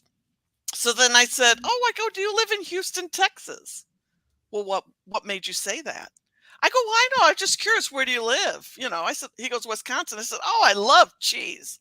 And then he came back to, well, how do you know? Why would you say Houston, Texas? And I made up some lie about writing out a card to Houston, Texas. And then after a few seconds or a minute, I finally said, oh, okay, this is why I'm really calling. I said, you tried to scam a friend of mine's dad. And he goes, well, what's his name? I go, well, I can't tell you his name. Well, I need to know so I know whether or not I scammed him. I go, so you're a scammer? And he goes, yeah. And my live people on TikTok are going nuts. I'm going nuts. I'm like, I mean, yeah, I happen to be a scammer, but there's no proof I scammed that guy. Yeah. Except for you have my phone number from that guy. Don't accuse me of stuff. Yeah. So anyway, the conversation ends. We're all freaking out. Of course, I download it, put it out. In the meantime, I contact Uncle Tony and I give him all the information, and he has one of his investigators look into it. Well, it turns out they are in Houston, Texas. So Ben Verified was right. And he goes, the FBI knows about them and they're keeping an eye on them. So I'm just like, oh, this is so cool. That's good stuff. Yeah. Yeah. Very exciting stuff. To make that connection, that's just awesome. I love it when you get them on the run and they start dancing around a little bit. Yeah. Now, I've never called back because it kind of made me feel creepy. He goes, well, how do you know this? How do you know this? And I'm just like, oh, okay, I think I'm ready to hang up. But I do give that number out to scammers. They're like, can I have your phone number? Oh, sure. No. So I've been giving them this guy's number. You turn them all on each other, Yeah, yeah. It's like that guy that he takes 2 phones and calls 2 different Chinese restaurants. You know which ones? That's awesome. Just get them to yell at each other. They just start yelling. Yeah, they start yelling at each other. I forget. I know what you're talking about. It was like a celebrity. Like somebody was talking about. Maybe it was an Armchair Expert. Oh, I forget. I feel like it's on the tip of my tongue who did it. It was a comedian. Oh yeah. Yeah, it was like he did it on like his YouTube channel, but he had 2 Chinese restaurants on the phone, and so like one was be like, "Hi, you're calling this," and then the other one would like say the same thing and like, "No, you're calling me." Like it was a whole thing, but it lasted way too long, and then eventually like one of them just hung up. Yeah, I mean, if you can just turn them on one another, that's fantastic. I love that. Because if they're wasting time on each other, they're not preying on somebody else. Yeah. Right. Yeah. Yeah. Because I have a couple friends on there who will comment, "You've got patience," and I'm like, I really do. I mean, because I enjoy doing this. It's a lot of fun. I enjoy making people laugh. There's so much. Like a creative outlet. Yes, that's what it is. I get to be as crazy and obnoxious as I want, and people like it. Yeah. And it keeps me out of trouble. I really do. And but it's just a fun way to educate everybody. Like the four of us, we all have our ways of doing it. Jersey John's is great. He does all these skits. His is called Words with Scammers. And he actually has other characters. He has Aunt Rita, who's a hoot. And then he has his lawyer. He plays all these different characters. His videos are very well put together. Mine are just okay. It's the content and the being goofy is the good part, That's so fantastic. fun. That's fantastic. I love that. And I noticed on your blog you've got a lot of content. Whenever you come up with a tip or something, you seem to have a post that points people that way. And I think you're really doing a lot of good out there. Where I work, I used to work as a secretary in the IT department, but I'm in a different department now. But I had a friend who works in cybersecurity, and she would forward me like the bulletin stuff that she would get from Homeland Security. Yeah. She goes, "I think you should put this on your blog." Well, she left, so I don't know anybody there anymore. But I find stuff on my own. Because I want to put good stuff out there, not just me having. I don't do as many screenshot conversations as I did in the past because my TikTok and my YouTube are really what I concentrate more on. But I put stuff out there, like tips and stuff that I find, stories of a scammer that gets arrested or such. I have friends who will be like, "Hey, I found this, do you want to post it?" And I'm like, "Yeah, I'll post it," And you can get to all that stuff at pinkladyagastscammers.com. Yes. It's all spelled out. pinkladyagastscammers.com. There's a kind of a treasure trove there. There's all that information. There's a little bit of information about you, all your socials, your Spotify link for your podcast, your calendar that lets everybody know where you are and when you're going to be available to be on and do a live. It's the only thing is, and when you look for me on TikTok, there's scammers pretending to be me out there. I just got a whole bunch of messages before I came on here. "Hey, I got a follow from this guy." It's not me. I always tell everybody, we go to the pink lady that has 30,000 followers. That's me. That's terrible. That makes sense. Yeah. And they've been reported because they're pretending to be me. At TikTok says no violation, but that is one of their violations. So yeah, yeah. The Chinese government is fast and loose with the rules when they want to be. Yeah. So I think this brings us to about a good point to wrap up our B block. You're welcome to join us for our C block, which we're going to do right after this. But at this point, I'm going to let everyone know that this has been the 190th episode of 190th B block that we've done. We're going to do a C block right after this. In C block, what we get to just the tips, which we do with Big Daddy. The one thing that we didn't do coming into the B block is Big Daddy Asks, and I think we want to keep you here for that. So before we give you the option to back away, I'm going to get that ready. Bear with me just a second. Matt's usually in the chair getting that ready for me so that I can throw to it. But that's okay, Matt. I've got both hands working tonight. He's coming. No, I just need to be able to give him a little bit of shit. I don't need any more shit. Trust me. I've got both hands going. We're going to do Daddy S number 24. And there it is. Here we go.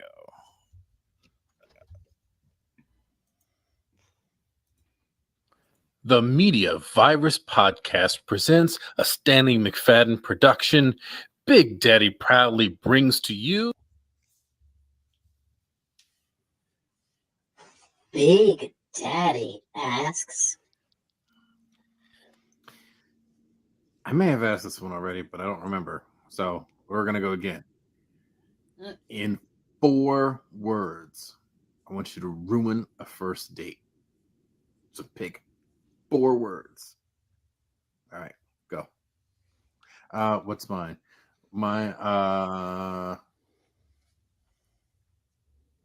I fucked yo daddy. I think that would, in fact, ruin a first date. Mine is, are you my dad? I have 10 kids. I really don't, but Wait, no, that happened. Somebody Yeah. was talking about that. Like he went on a date and she brought like her siblings or cousins, or maybe it was her kids or something, and like expected like the guy to pay for everything, like it was a test. Does remember this we look talked about infected? Ugh, ew. Does this look infected? Yeah. No, that's good. Gross.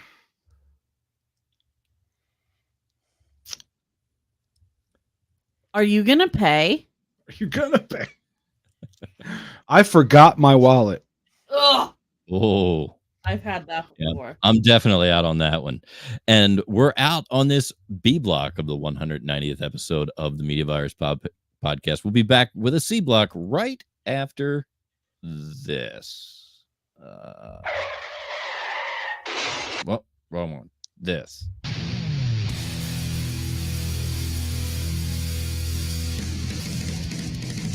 Yeah, we handled that one with dignity and grace.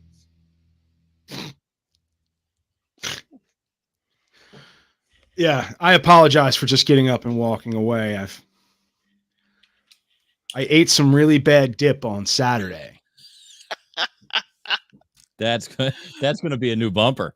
Well, that's what I do when I talk to scammers. Like if I don't answer them right away, or if I'm talking to somebody else and they're calling, and I'll be like, "I was in the bathroom. I got diarrhea," or something gross,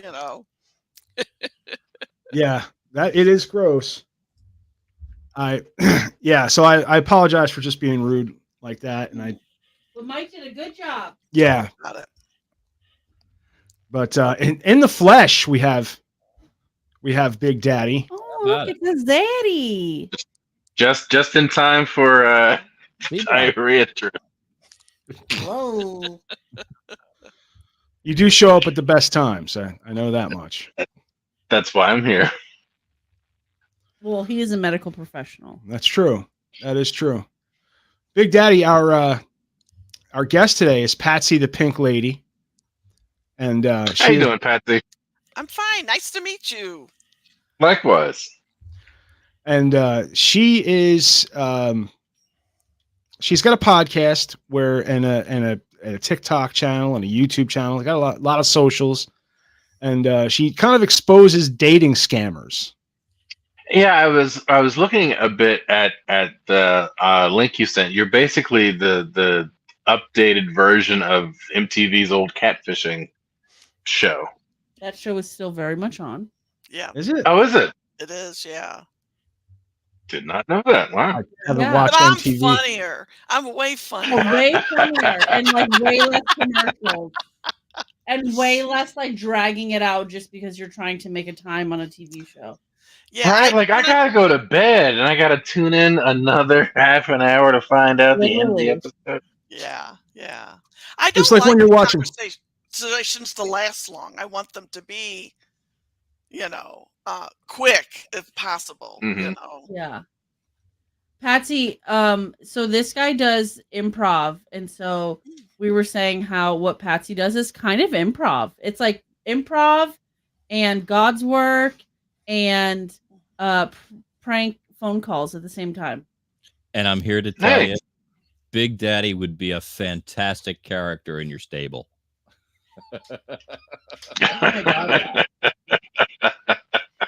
I had one scammer who wanted me to call him Big Daddy.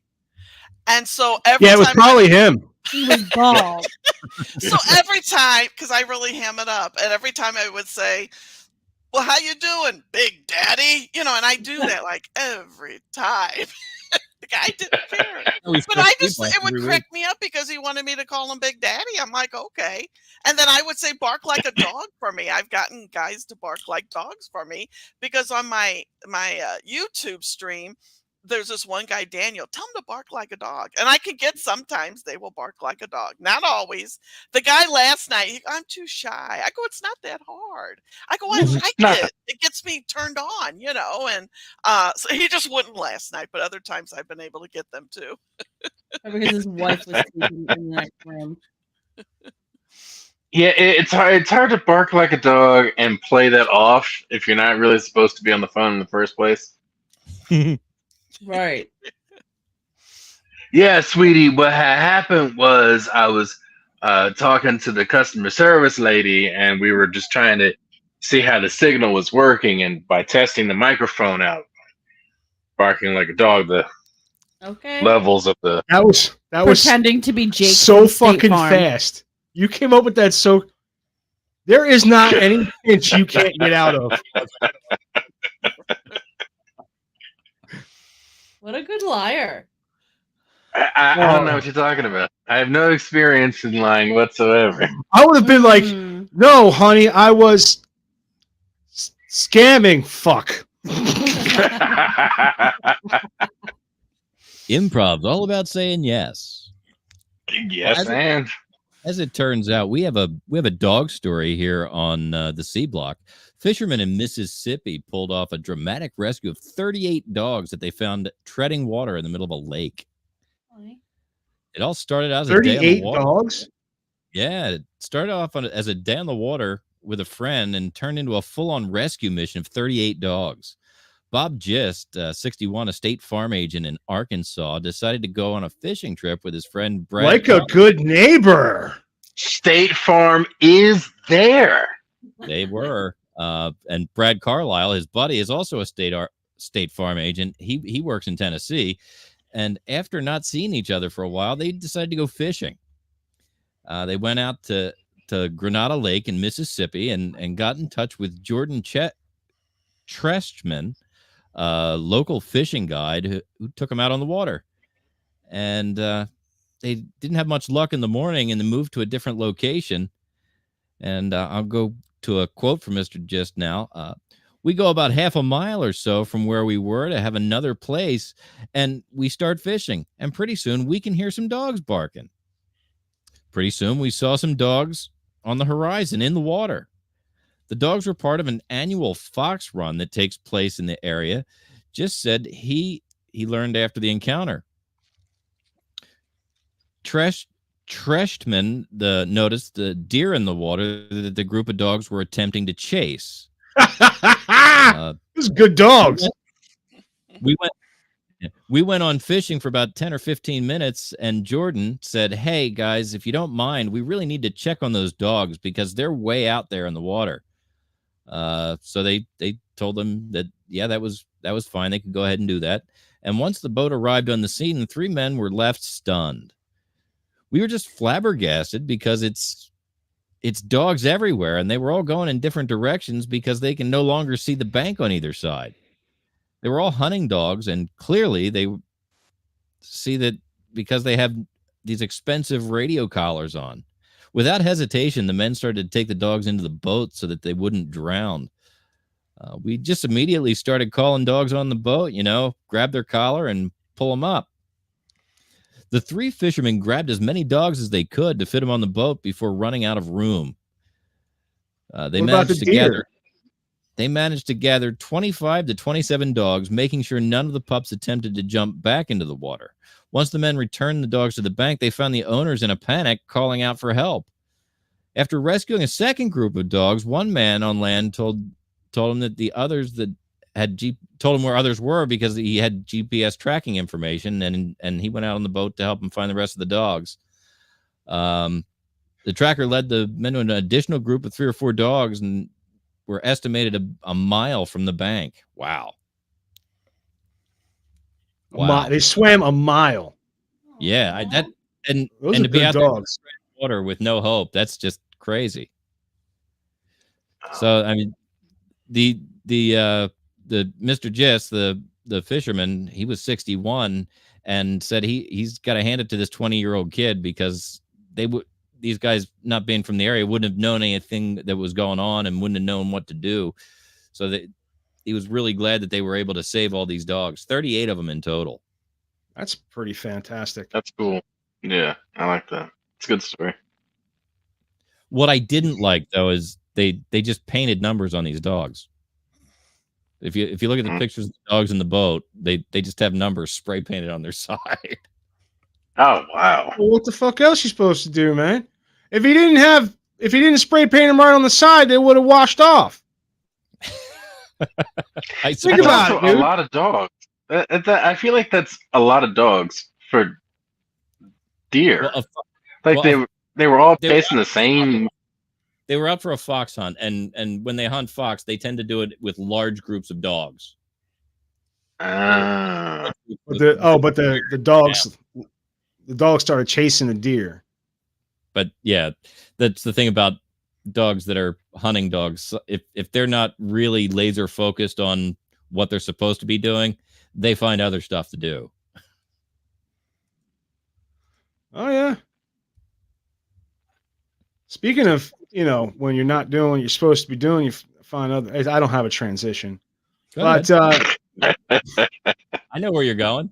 Yeah, people that got busted for selling weed in Delaware are now like first in line to get licensed to grow and sell it legally. That's right. More than 1/3 of Delaware licenses will go to people who have marijuana convictions or grew up in a disproportionately impacted area. From Philly and PA suburbs to South Jersey and Delaware, sorry, it's not part of the story. Quadzo Watson and Matthew I was thinking to myself, this has black people written all over. This is black. Yep. And then the first picture that comes up. Well, Quadzo Watson and Matthew Rawl have been busted for marijuana in the past, but now they're looking at starting a growing and selling weed legally. Longshoreman Anthony Fairley also is mulling whether to get into the cannabis business. Fairley has a clean record, but lives in a section of Wilmington where weed arrests have been rampant. All three men could be eligible to get so-called social equity licenses that will be issued later this year as Delaware begins launching its legal marijuana industry. Personal use quantities of weed have been legal for people 21 and older since April of 2023, and since the state officials have been working to create a regulated cultivation, manufacturing, testing, and retail market. Of the 125 licenses that the year-old Office of Marijuana Commissioner can issue, 47 are reserved for qualified social equity applicants.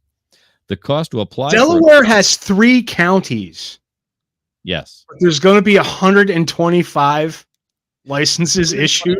Total licenses that will be issued by the Office of Marijuana Commissioner. Now, there's going to be a number of them that are cultivation licenses and retail licenses and testing. So everybody. So it's not like all like 125 shops.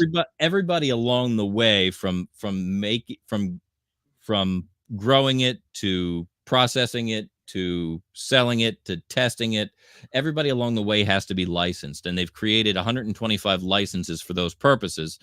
And of those licenses, 47 of them are reserved for qualified social equity applicants, which, by the way, I am one. I don't have. How does one become a product tester? I wish to become a product tester. You have to be a science. You have to be a scientist.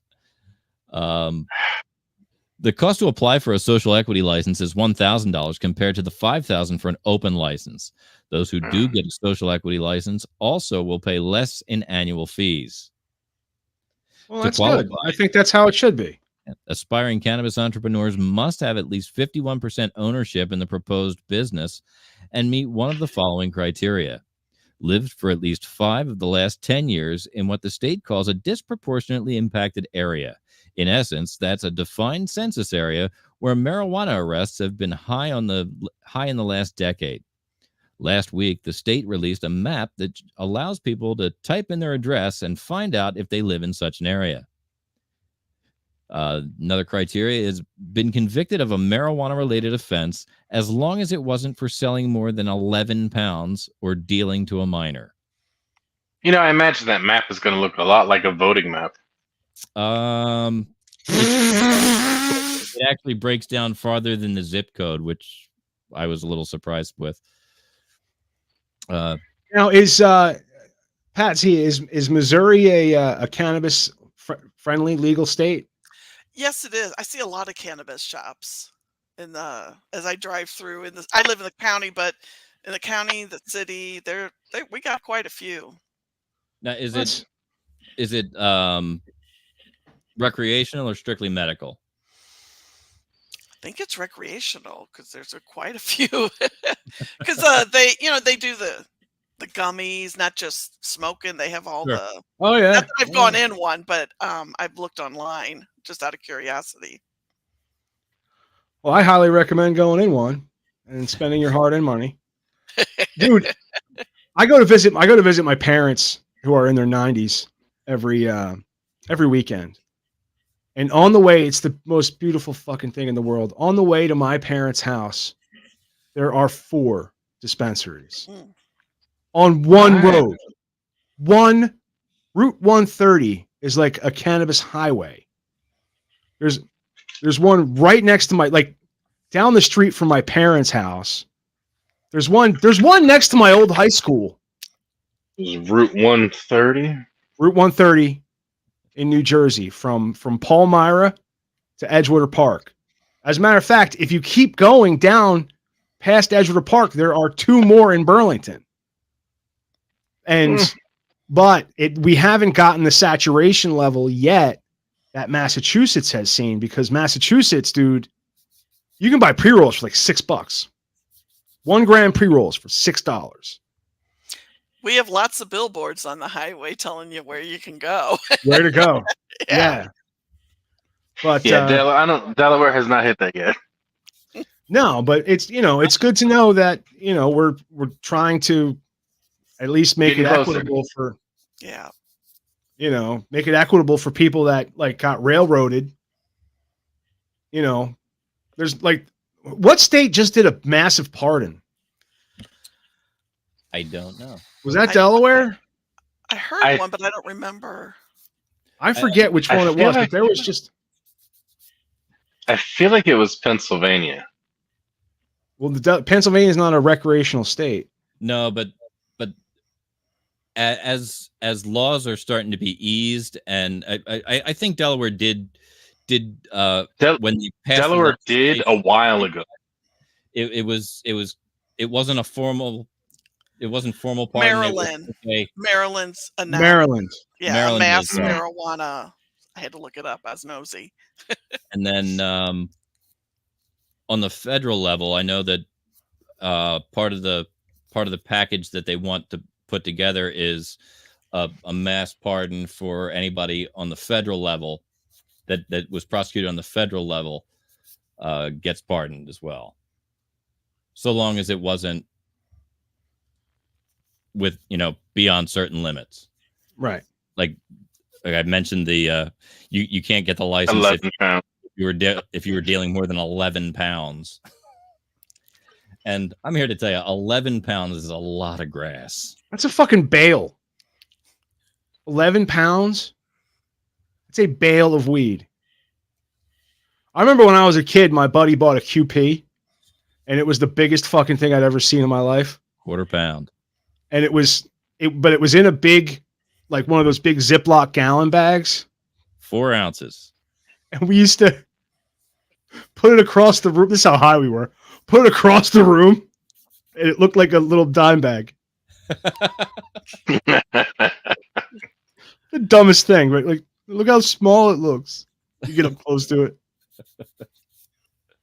Anyway, yeah. So that's the way life should be. That's the way everything should be going. I'm for it. I mean, social equity is a big deal. Well, yes. It's especially in that, I mean, when we're talking about something that's been illegal for 70 years and people have spent their entire lives in jail. Dude, like, you remember what I don't remember this, but it used to be like possession was. Yeah. You went to jail for a long fucking time just for having that shit. You could, absolutely. So, I'm glad things are getting easier. It's just, it kind of it puts me in a weird space, right? Because it feels like, hey, sorry about the handcuffs. Why don't you pay us a whole lot of money and you can do the thing that we jailed you for free? Well, but you got to pay us. It's I just read it. The cost, the application fee is typically $5,000 for an open license, but if you're applying based on this social equity program, it's $1,000. It's 20%, which it's a significant discount. It's a huge discount. It really is, but I also feel the slap in the face from it. Let me take those handcuffs off. Just hand over your wallet. No, my bad. Just give me your wallet. It's cool. What they don't mention here is that now that they've talked about the application fees, the ongoing fee is going to be about $50,000 a year to maintain your license. Wow. Dude, if you can't make an extra 50 grand selling weed, you shouldn't be doing it. You know what I mean? Not for nothing, but it's a really easy sale. It's almost as difficult as liquor. You almost don't have to advertise. Right. You only need to advertise so people know where to go. You know what I mean? The marketing has been done. I'll tell you what, man. Fucking nicotine should get the marketing for that marijuana's got. You hear moms be like, oh, you'd rather see their kids smoking weed than vaping nicotine. That's got to be the dumbest thing I've ever fucking heard. I mean, pot's not nearly as addictive as nicotine. No, but nicotine isn't nearly as damaging to young people as pot is. Well, I mean, that's why you got to be 21 to go buy it. Yeah, that and liquor, but I was buying that at 15 too. I mean, there's a way to skirt rules if you really wanted to. Yeah, I suppose. Just saying. And what's the next story? What we got? Last one I've got lined up here is this coffee story, and that's kind of a funky one.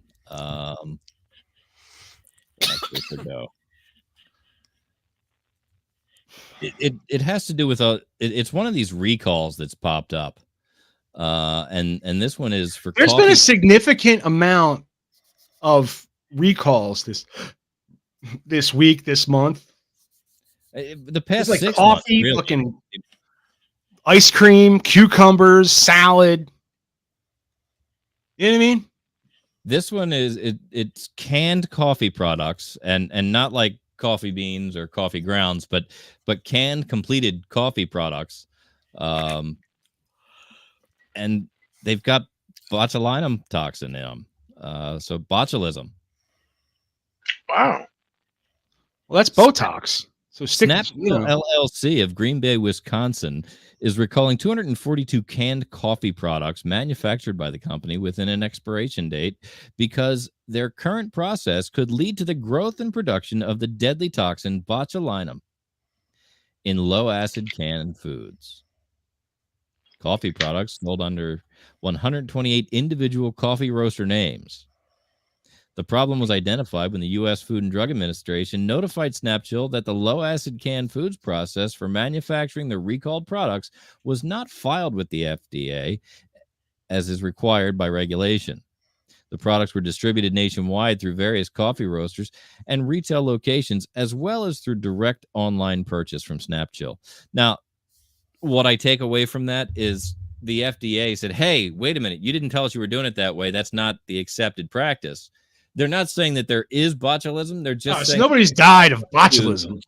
Well, they're just saying that the process used lends itself to the formation of botulism. So, well, that's untreated botulism can paralyze the muscles needed for breathing, resulting in sudden death. Well, that's no good. And people inject that shit into their cheeks. Yep. And dude, Ricky's always talking about getting Botox and whatever. And I'm like, why would you do that? That doesn't make any sense. Yeah, that shit will kill you. I had people try to talk me into doing Botox years ago. I'm so glad I didn't. Not that it Botox for you, handsome son of a bitch. Not that it was even a consideration, but yeah, I had someone try to tell me, "Oh, you need it around your eyes because you're starting to get old." I was like 30. I'm like, okay, whatever. So glad I didn't do it. Your chances of getting any older are getting decreasing as you talk to me. It gets significantly less when you start injecting Botox into your face. Right? The fuck.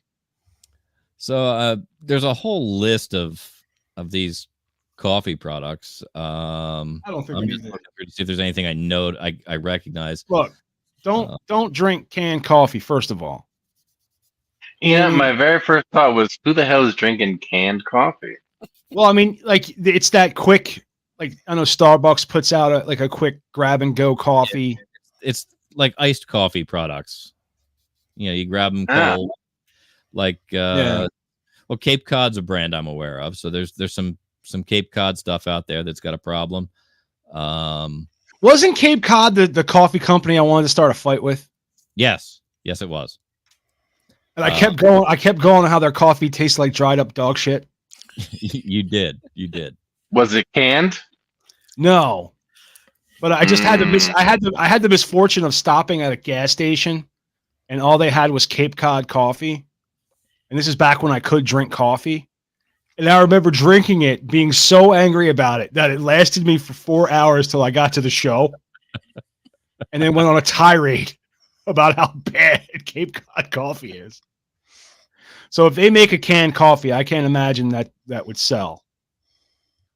Because the Cape Cod coffee is only sold in the worst gas stations on toll roads.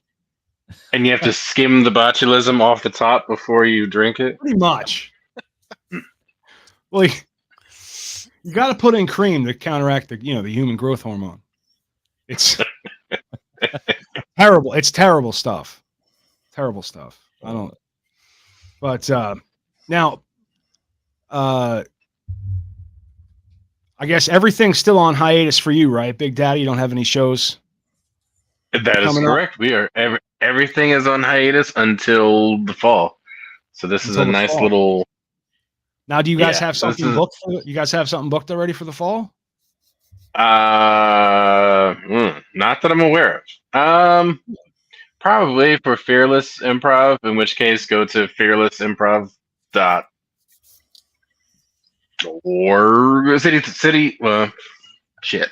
Look up Fearless Improv on Facebook for more information. There you go. You're the promotions guy too, aren't you? Not for Fearless. I am for the Squirrels. Oh. For Forgetful Squirrels Improv, same thing. If you look us up on any of the socials, whenever our next show is, we haven't actually decided when it's going to be, but probably toward the end of September. End of September. But same thing. We haven't actually decided when it's going to be, so when we decide, it'll be well advertised before then. But same thing. If you check out Forgetful Squirrels on Facebook or Instagram or TikTok or YouTube, you can still check out all of our hilarious clips and get lost in the rabbit hole that is the Forgetful Squirrels. I think I've got a squirrels t-shirt. Or rabbits? Yes, I do. Oh shit! You got shirts? Nice. I do because I had a friend that made it.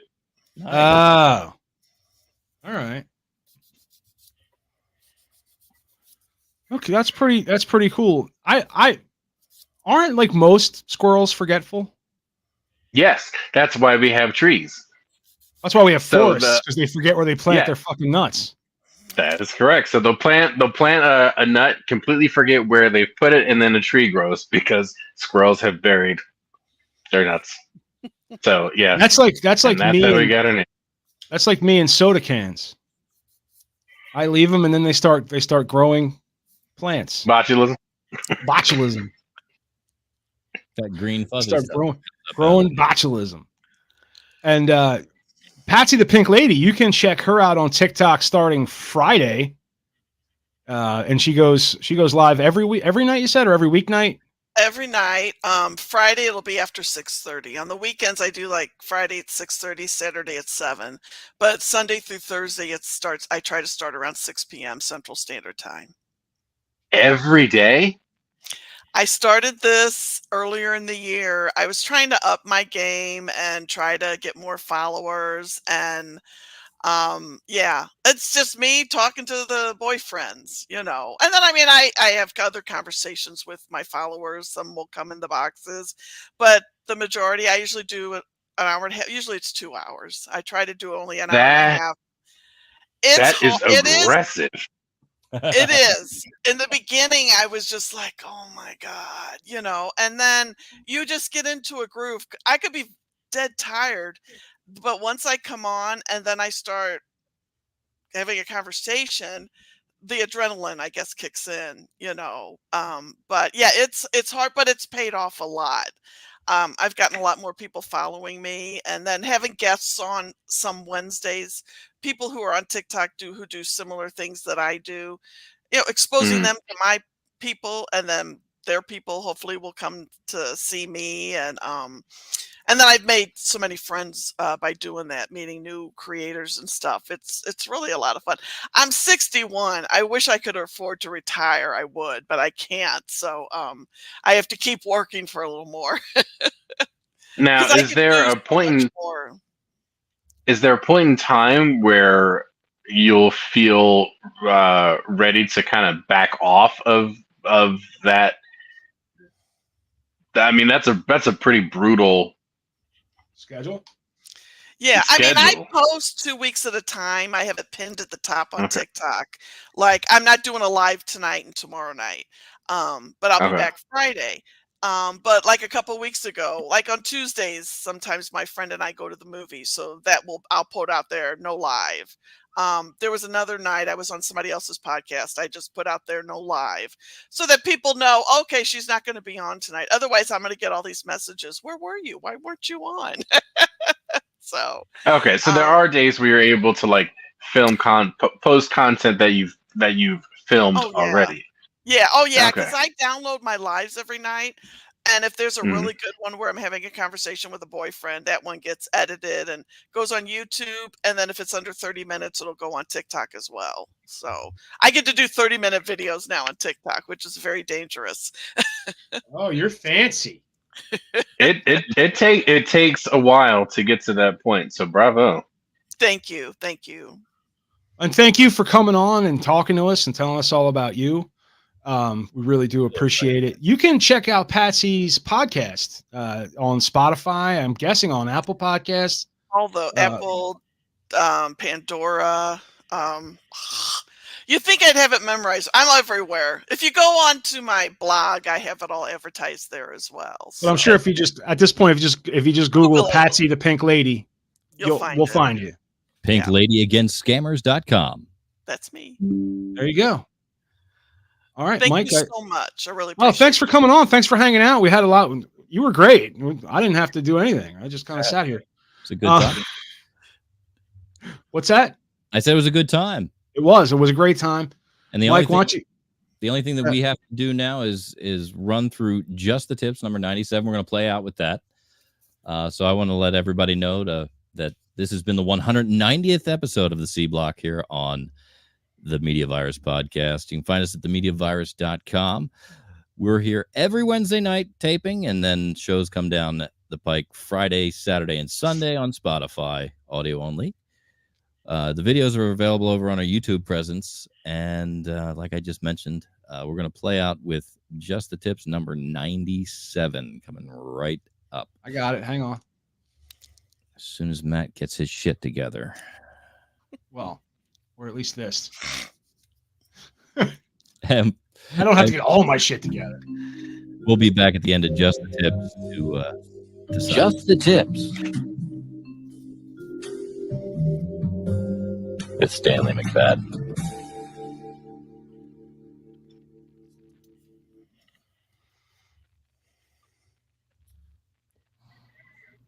What's up, Media Virus Podcast listeners? It is I, the one and only Big Daddy, proud professor of big technology from the U of V, proudly bringing to you another episode of Just the Tips. Tonight's episode, keep that same energy. All right, so let's unpack this ad, shall we? Single mom, kind-hearted, loving, ready to love and be loved, looking to start a life with someone and make it forever. PSA, don't waste my time. I'm a successful woman. I'm not interested in men who are unemployed, underemployed, or professional students.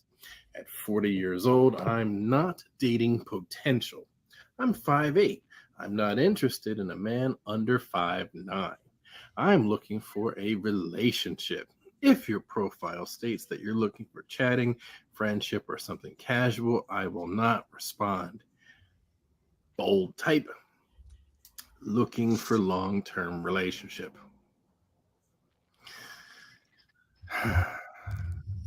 Okay. Where to begin here? First off, she's not my cup of tea. But then again, I'm not everyone's cup of tea, so that kind of balances it out. Okay. First word, single mom. Ladies, you got to understand that when you say single mom, you are telling us that there not only is a child in the picture, but baby daddy issues. Somewhere in this complicated picture is the baby daddy. And at some point, we're going to have to deal with that person. So when you say single mom, it automatically lets us know, one, you're looking for us to take care of someone else's child. And two, we don't know what kind of relationship you have with that baby daddy.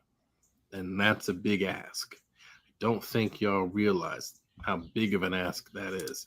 And at 40 years old, not every man wants to jump into a ready-made family. That's a tough sell. Kind-hearted, loving, ready to love and be loved. Okay, fair. Looking to start a life with someone and make it forever. Now that tells me that your last attempt at making it forever obviously didn't work for whatever reason. I'm a successful woman. Success is kind of subjective. If I flip fries and I am the best fucking fry turner in my division, that's a success. Who or by what scale are you measuring success? But okay, fine. I'm not interested in men who are unemployed, underemployed, or professional students. Okay. So unemployed. We've all gone through periods of unemployment. This successful, bold-faced, successful woman. So you mean to tell me that you are never, ever going to leave the job that you're currently in? Well, that tells me that you lack ambition. It tells me that you lack courage. So what happens if another opportunity comes along, but you don't take it because can't be unemployed? But you can't be unemployed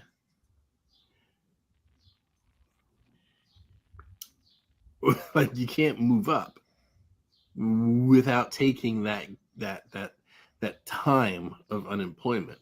We've all been there. That's what happens when we transition from one job to the next. That also says that her advice is to be unhappy in the job that you're at instead of trying to move up and do better. Now, this is some bullshit get married, stay married energy. Now, having been married to a cunt myself, I can tell you, when you are miserable in a relationship, end the relationship. Preferably before you start looking at knives and wondering which of them will fit better into your eye socket. End the relationship if it's not making you happy. This energy right here, never be unemployed, is bullshit energy. So this heifer who lacks ambition and lacks courage and lacks the will to move up won't allow you to have the same. Underemployed, same thing. So you mean to tell me that you are right now at the top of your potential? Gotta tell you, if you were currently at the very top of your potential, you wouldn't be on a dating site. We all are continually supposed to be trying to reach our potential.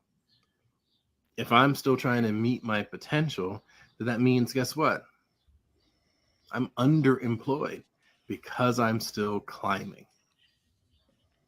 Professional students. Okay.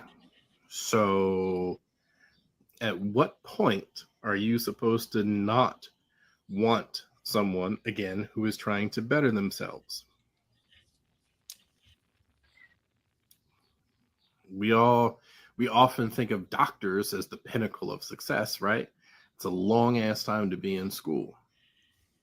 To get a PhD, then finish your residency, then start a few years in a practice, then make your own. You're looking at 15 years of schooling. You could say that's a professional student. You want to make that kind of money, then it's going to take some schooling to do it. But this heifer ain't willing to stand by you. Okay. Not dating potential, like I said. So your assumption is that you're at the max of your potential, but you're on a dating site. It's a red flag. 5'8", not interested in a man under 5'9". Oddly enough, when we men say the same thing, we're considered assholes. Height you can't fix. You can't change height. Never heard a man say that they want their woman to be of a certain height, because we don't have that kind of standard. Looking for a relationship. If your profile states you're looking for chatting, friendship, or something casual, I will not respond. How the hell are you supposed to be in a relationship with someone that you haven't chatted or become friends with? That's how the most successful friendships, the most successful relationships begin. It starts with the chatting, it progresses to friendship, and that friendship becomes something more. No one jumps directly from single to the ring. That's not how successful relationships work. You can get married in an hour. You can drive down to the courthouse right motherfucking now, put a ring on some bitch, and get married. You ain't gonna stay married. So how about this? How about you throw all of these flags out the motherfucking window? You throw all of these difficult bullshit standards out the window, and you look for someone who is going to treat you nice, treat you kind, and help you be the best version of yourself. Ladies, if you are demanding all these types of qualifications and qualities, then keep that same energy when we men say that we are looking for certain qualities and certain qualifications. Keep that same energy.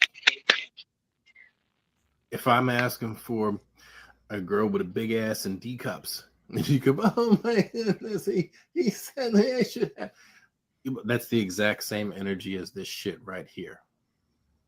Find yourself someone that will treat you well and let it progress from there. All this bullshit right here ain't going to get you nothing but single for the next 40 years. Obviously, someone had you, used you, and wasn't interested. that motherfucker didn't listen to the flags, but now you're putting them all out for the world to see. So I hope you get exactly just that. Ladies, change the way you're thinking, or you're going to end up exactly where you are now, alone, feeding 40 fucking cats. Media Virus Podcast. I'm out.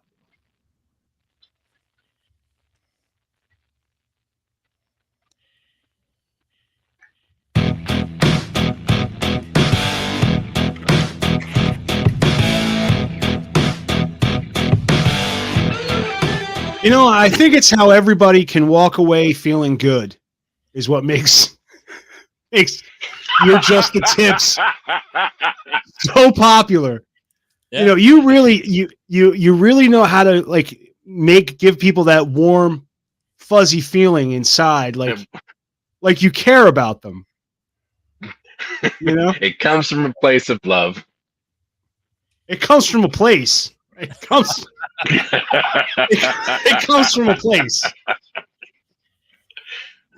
of angry love. It comes from a place of angry love. Yes.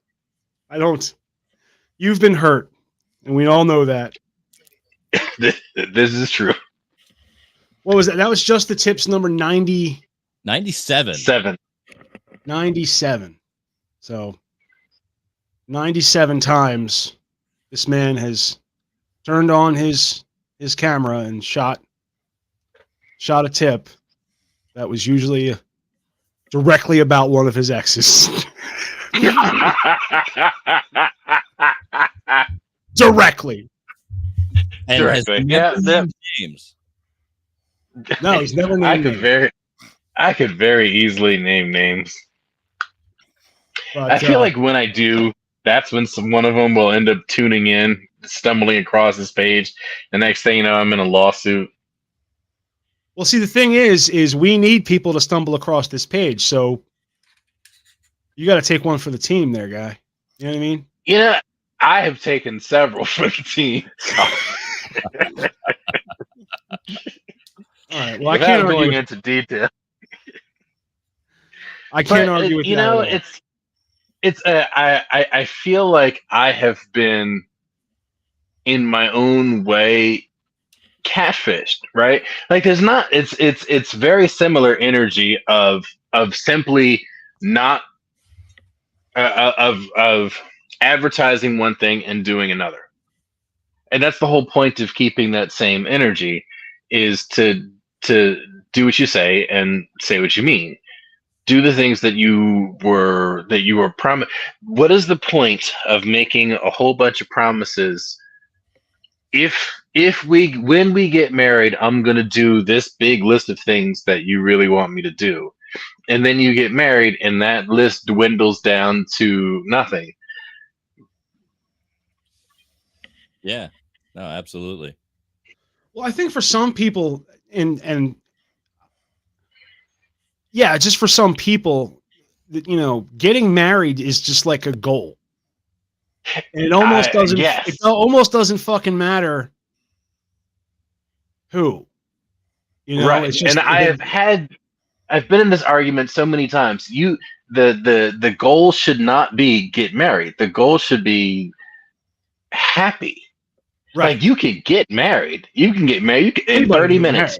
Anyone can get married down at the courthouse. What is hard is the happily ever after. It is hard work to be married, to maintain a relationship, to grow with that person, the ups and downs that life brings. That shit is hard. Getting married is easy, but when your goal is as short-sighted as let's get married, you're not thinking about the thing that it takes to keep your partner happy. No, but I think the main focus is just the wedding for a lot of folks. Right, yeah.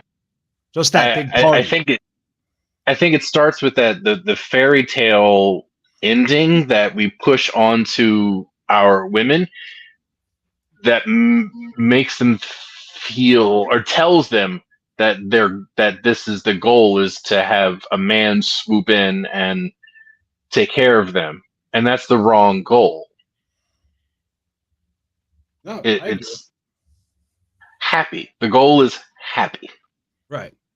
Well, and I'm happy not having a man. Right, it's not a man is not necessary to be happy. Yeah. Exactly. Right. I'm You don't need. But in the 80s, I was in my 20s, and nobody ever taught me this, but it was like, oh my God, I got to have a man. So then by the time I met one in the 90s, who ended up being an idiot, but I got my daughter. Most men are. Well, but I got my daughter from that marriage, and I'm very grateful. And although he doesn't have a relationship with her anymore, but she's fine with that. She's 24 now, but for me, and then I did have a boyfriend after that, and he cheated on me, and I broke up with him. But what I learned was, wow, I can break up with a guy and feel okay. Not that I didn't cry, So it was after that, it's like, and doing all this, I don't got time for a guy. I don't have the patience. But it took a long time for me to realize I'm not marriage material. I like to do my own thing. I like to be independent. So I mean, but that's, I tell my story all the time. People ask on my lives, but it's like, it's not something I need, and there's always one person. Well, how do you know? I'm not saying if somebody knocked on my door, but I don't know any guy that would appreciate me talking to strange men on the internet every night, and if it makes money, I don't think, what I mean? I wouldn't give a shit. But I mean, for me, it took a long time, but it's like, but it's funny because there are other ladies who feel the same way I do. They're like, no, I'm divorced or I'm a widowed. I don't want to do it again, and I don't put down anybody that wants to do it, but I think in my mind, why? Well, I mean, not just marriage, but relationships. Yeah. I mean, I would imagine, even if, and this is going to come out like I'm an asshole, but even if like you met like the perfect dude, you just by nature of what you do, you would find something. You know what I mean? Like, and I'm not, but it's like, something, because something that's too good to be true usually is, right? Yeah. And when and just in your your line of content creation, you're dealing with the biggest scumbags that you can possibly deal with. I mean, they don't even have the common decency to marry the person and kill them and collect the insurance. They're actually, they take their money and leave them living, which is, I think, a much worse, to put somebody into financial ruin and then make them suffer through it. And that's just what you do. So I'd imagine it'd be very difficult for you to trust dudes in general. Yeah, because I hear this sweet talk, and to me, it just, whatever. I make faces when I hear this stuff, to my TikTokers, and I'm just, and then they want to do like, and I'm like, oh, okay, it's what I'm doing, because okay, that's fine, but I'm just like, right. They're trying to sell you a bill of goods, and you're just not buying it. There's no. There's no natural. To buy it for a while. What's that? I said I pretend to buy it. Well, that's the genius part is feeling like they got you on the hook and they just got to fight you into the boat. Not saying you're a fish. I'm saying. Oh no, I know. I put myself out there. You're setting up like they think they're trapping you, and really you're like You're lying. You're really the ultimate catfish. Yeah. And I think that's fantastic, and I do commend you for that. And again, I want to thank you for coming on and spending time with us. Absolutely. I hope we gained you gained fans from us, and I hope you gained. It's such a good time. That's what I like. I do my podcast, but I'm trying to get on more other people's podcasts just to talk about this. Yeah, you gotta get the word out. I met you guys on the Facebook page for podcasting, and I belong to that page and haven't even looked at it. And all of a sudden, a couple of weeks ago, I'm like, oh, I belong to this page. And then I started scrolling and sending out messages. And so, you guys are freaking hilarious. Thank you. Oh, thank you. Thank you. Did you respond to I posted an ad in one of those pod group. Did you respond to that advertisement? Maybe because I have to go through. I haven't read it in a while, but I'll go through and then I did my own. And I think two of you were making comments, and I'm like, "Are these guys real or are they scammers?" That was my first thought. No, that's I'm very suspicious, you know. And which is exactly his point. Yep. Right, but we started doing that, just having conversations in other people's posts. Yeah. Just to kind of like. Because somebody asked me if I was asked one of you, "Are you real? Are you?" You know. I'm remembering that. No, you asked somebody else. Somebody else, like, "Oh, are you?" You asked somebody else if they were real. Yeah. I posted something, and then Mike vouched for me. You're real. He's real. Because if you go out, like if I go out to a celebrity page on Facebook and I'll post something like, "Hey, love last night's episode," or whatever, and then the next day I'll check back and there'll be some guy who will respond, "Oh, I was browsing," the typical line, "Oh, I was browsing and I wanted to send you a friend request, but I'm unable to. Can you send me a friend request?" And I see that often, and I just write scammer and then I block them because I'm like, or I'll go and check and there'll be like a message request and I just delete it because it's like I keep my Facebook page private for the most part, where only you have to be one of my friends on there for you to see anything, but you still get a request like when I comment on something, Yeah. Well, it was, like I said, it was great having you. Thank you. We're gonna bring this 190th. This is the 190th week in a row that we've done this. Awesome. Awesome. Without any of us missing a full episode. That's good. And Big Daddy, it was so nice to meet you. I can't wait to tell everybody on TikTok on Friday. There was a Big Daddy on the show. The biggest of daddies. Yeah, if you feel free to use clips from the show if you want to. Thank you. Yeah, absolutely. Thank you. All right, Mike, you want to bring us home? Yeah, ladies and gentlemen, this has been the 190th episode. This has been the C Block. On behalf of Patsy the Pink Lady, Big Daddy, and our fearless leader, Matty Rockdef, I'm Professor Mike Latoris, coming from to you live, high atop Uncle Butch Studios. We'll be back next week.